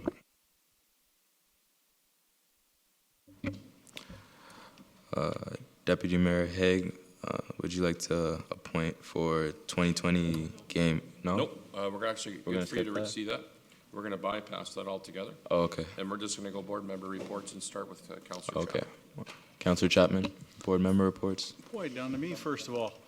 Well, after July 1st, it was a fantastic turnout for the parade. I have to apologize to everybody. We obviously budget money better than we budget candy. I think we were out by the time we got to Tower Lane Mall. And thank you to our MLA for kicking in some of her candy, but I hear she has a bigger budget than we did for candy. After the parade, Councillor Burley and myself had the pleasure of sitting in a dunk tank for an hour each. And if you want to talk about cold water on a July afternoon, that was extremely cold water. It was amazing how many people would put up $5 to throw a ball at us. Not at us, but to put us in the cold water. A lot of them did, and a lot of them dunked us all. Great turnout. Kudos to the whole Airdrie Parade and Fireworks Committee for putting that parade together, putting the events on down at Chinook Winds. Very well attended. The kids loved the monster trucks. They were amazing down there. They were noisy. They were loud. Everybody was using that spray park. It looks great. I had fun in it. Don't know if I'm supposed to, but I was in there after I was in the dunk tank. But just a great turnout by everybody for July 1st. Councillor Bellick.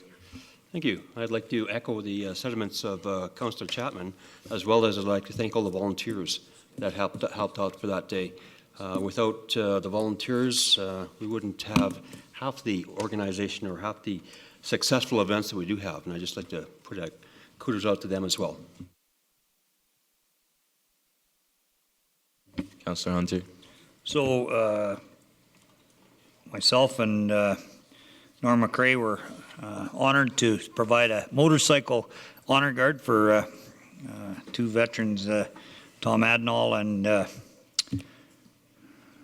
Art Grenier.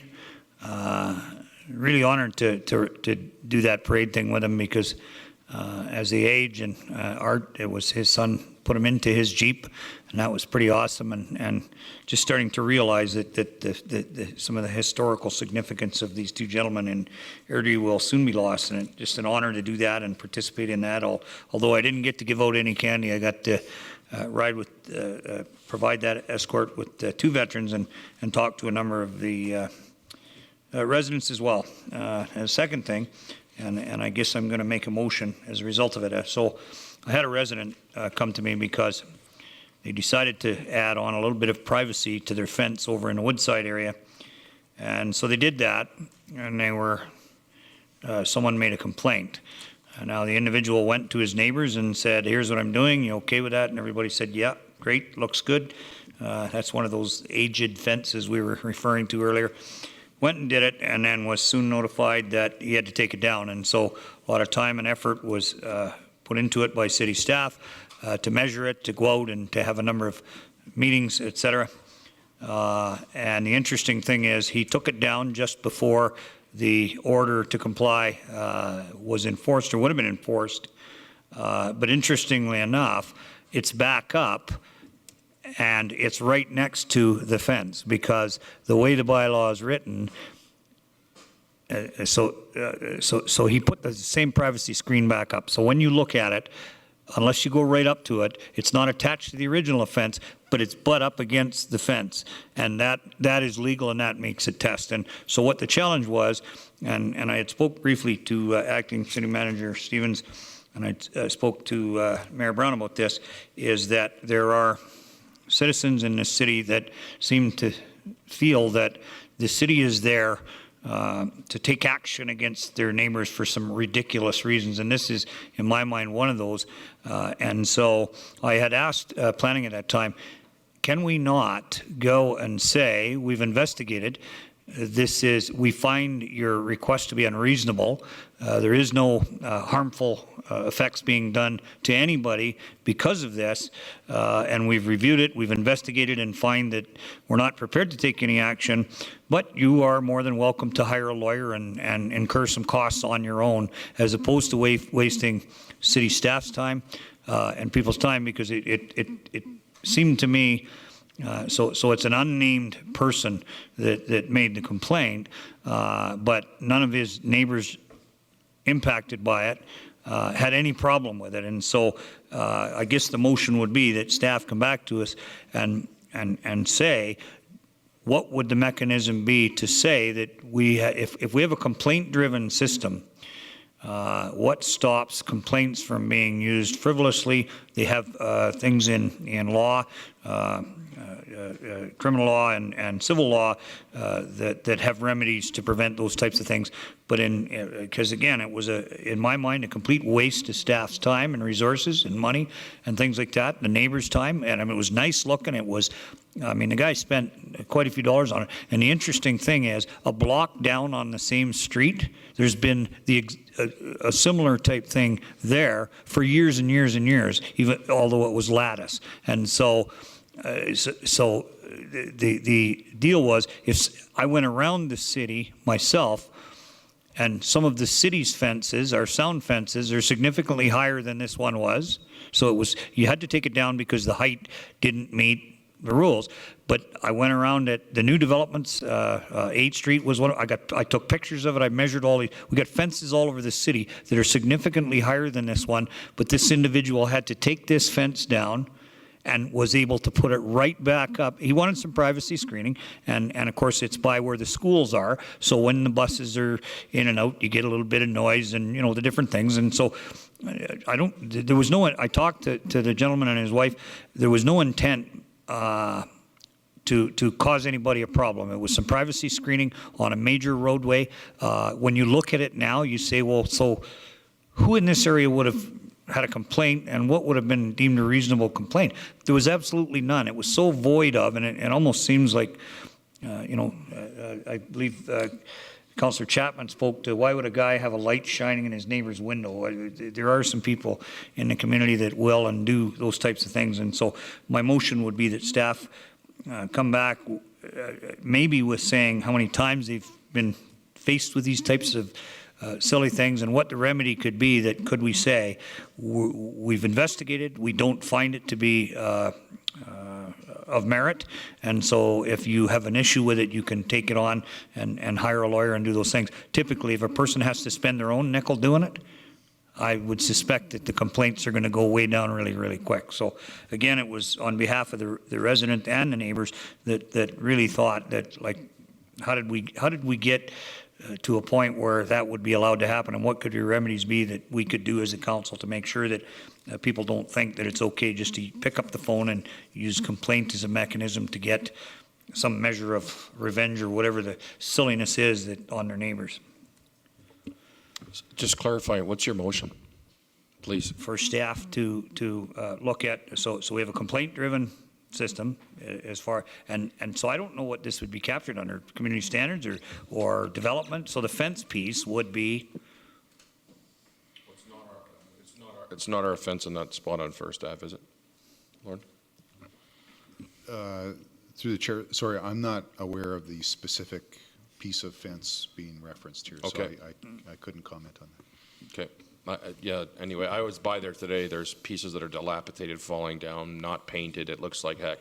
And then you have this pristine fence where this gentleman's done the work. That it's really, he's basically put a fence adjacent to the fence. So he's created the exact same thing that was already there. It doesn't make a lot of sense. But yeah, I hear what you're saying. So the motion is you'd like staff to look into being more proactive rather than reactive, because you covered a fair amount in your statement. So Yeah, well, so if they find that, so I mean, imagine the staff going out there saying, I know this doesn't make sense, but the rules say that you have to take your fence down. And the gentleman said, yeah, but the rules say I can put it right beside it. And they said, I know, it doesn't make sense, but we have to follow the rules. So do they not have the leeway to say, this is frivolous, this is silly, we're not going to do that, let's let the resident go and spend the money and take it civil? He's not going to do that. Most people aren't going to do that. yeah, and Lauren just said that the Development Appeal Board might have been a good way to go first to SDAB, because there is that avenue, right? Yeah, so It's he was unfortunate informed. But he could have said, okay, well, I'm challenging this, and I want SDAB to rule on this for me. So he was informed that he could put up a whole bunch of money for fees in order to. Shouldn't be a lot. Well, so he was given all the, I read it all. I think it's $50, isn't it, Lucy? No, it was. 150. Or is it No. 150? Sorry, Sharon.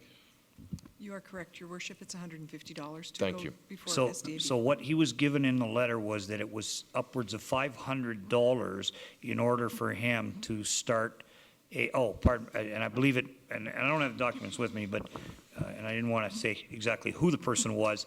He did tell me that, yes, he was happy that I was bringing this forward, but I believe he was told in the neighborhood of $500 to move it forward.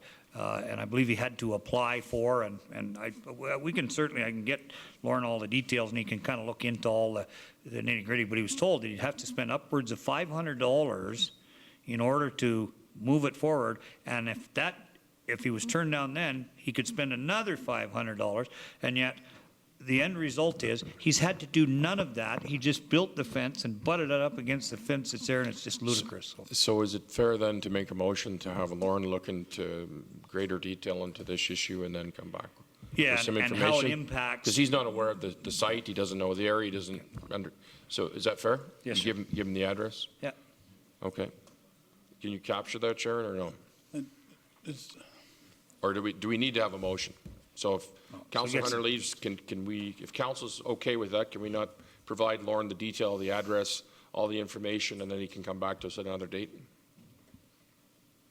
Through the chair, are you asking that he comes back to council with information or just deals with it? Well, so it isn't about one specific So individual. it's already, the issue's already closed with this resident, but I'm just trying to, just because we're kind of going on here, so what would you like to see really quickly? So the motion is so this is closed. The motion is to ask staff to come back with remedies as to what we would consider frivolous complaints or complaints that really don't have any merit, how staff can say, we've investigated. So based on this particular. Based on this, and I'm sure there's Okay. more out there. I'm sure we'll hear more from staff. Okay. Sharon, are you okay with that? Thank you. Sorry, Your Worship. Councillor Chapman. I just wanted to address that. That could have been captured at General Appeal Board, could it not, or Subdivision Appeal Board? For the $150 fee, it's not a $500 fee. It's $150 if he had a stop work order placed on that fence, he could appeal that, correct? Through the chair, it would actually depend on what bylaw it fell under and what the remedies under that bylaw are. But either it could have come to one of those two boards.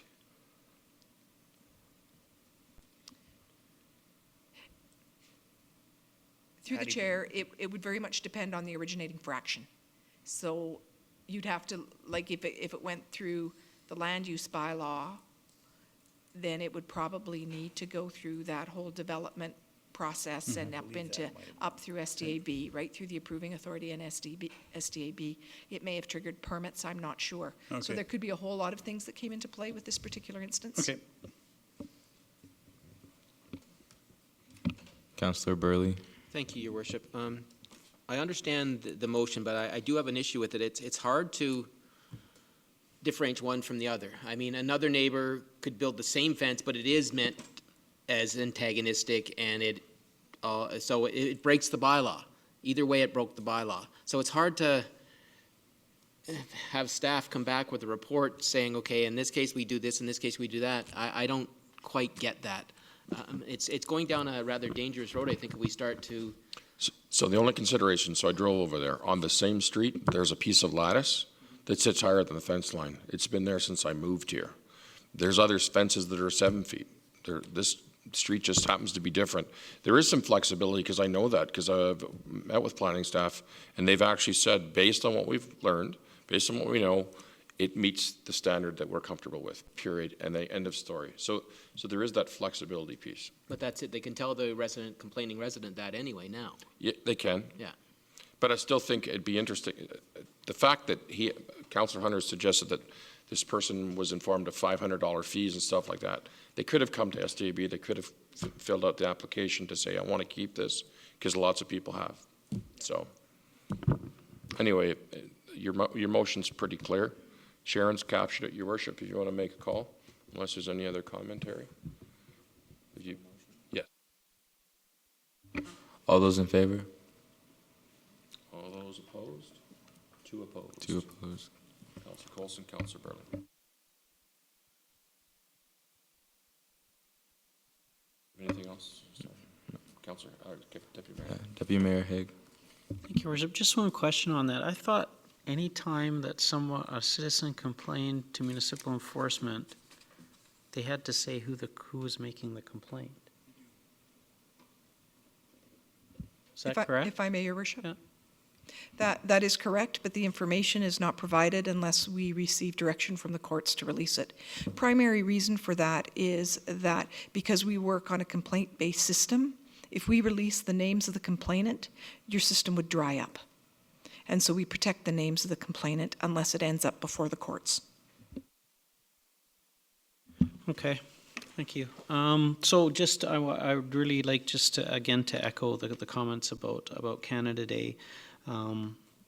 Just in the sense, it made me, I was proud to be an Airdronian and to see that we had people coming from places beyond Airdrie, obviously, to be a part of what we do on that day. And again, just proud to be a Canadian and an Airdronian, and thank you to everyone who participated.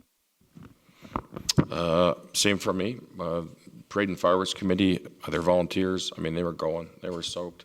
I know you guys were there early afternoon. I want to congratulate us all. The rodeo was very successful. They had over 2,000 spectators on the final day, and I believe the previous day when I was riding the horse out, there was at least 500 to see me fall off the horse, which was quite interesting. But very successful day. What I found interesting was that placemaking thing came back. I was sitting on the rocks and I was watching the volleyball. You know, I always thought, I think I was talking to Michelle when we first put them in, you know, is anybody going to use these things? Every court was packed, but these kids figured out that it's Airdrie's new sandcastle area. There must have been 400 little kids running around doing angels and just laughing and jumping and playing. And yeah, I was just sitting there smiling ear to ear, watching what was going on around me, and it was really evident of the work that our administration has done and the community, because there was just, you know, everywhere you saw, you know, we're handing out candy. Eno is riding a bicycle. He's a 70-year-old cancer survivor. Then you get all these volunteers over. You see these veterans that are 97 years old saying hello to everybody. It was just an amazing day. It makes you very proud to live here. And other than that, Alderman Burley.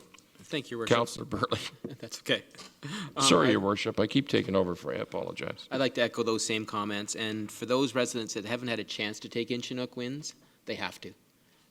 There's so much to do there, even on a non-festival day, with the volleyball courts and then the water park there, the splash park and the playground and the skateboard park and the rink there, everything. It's just an amazing, the ball diamonds. It's just a great facility, and we should be proud of that in our city.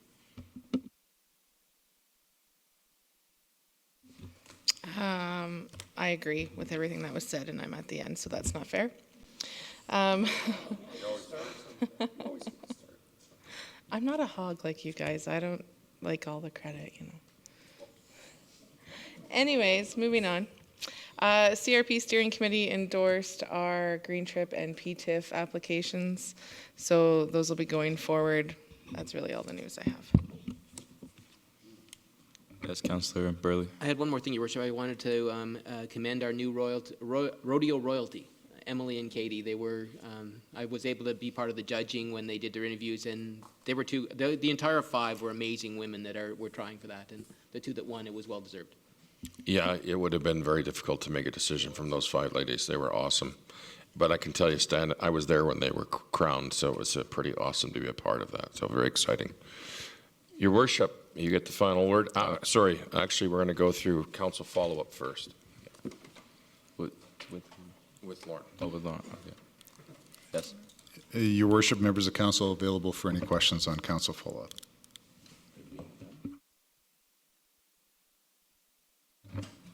All right. I'd just like to thank everybody for kind of just coming in, listening to what everyone had to say today. I'm also just really thankful for the city of Airdrie for just allowing me to have this opportunity for the Mayor for a Day challenge. I'd also like to thank Clay and Pauline for kind of guiding me through the day and really just helping me to be up here and not completely mess up all the things I've been gonna say today. like to thank Mayor Brown for the opportunity also.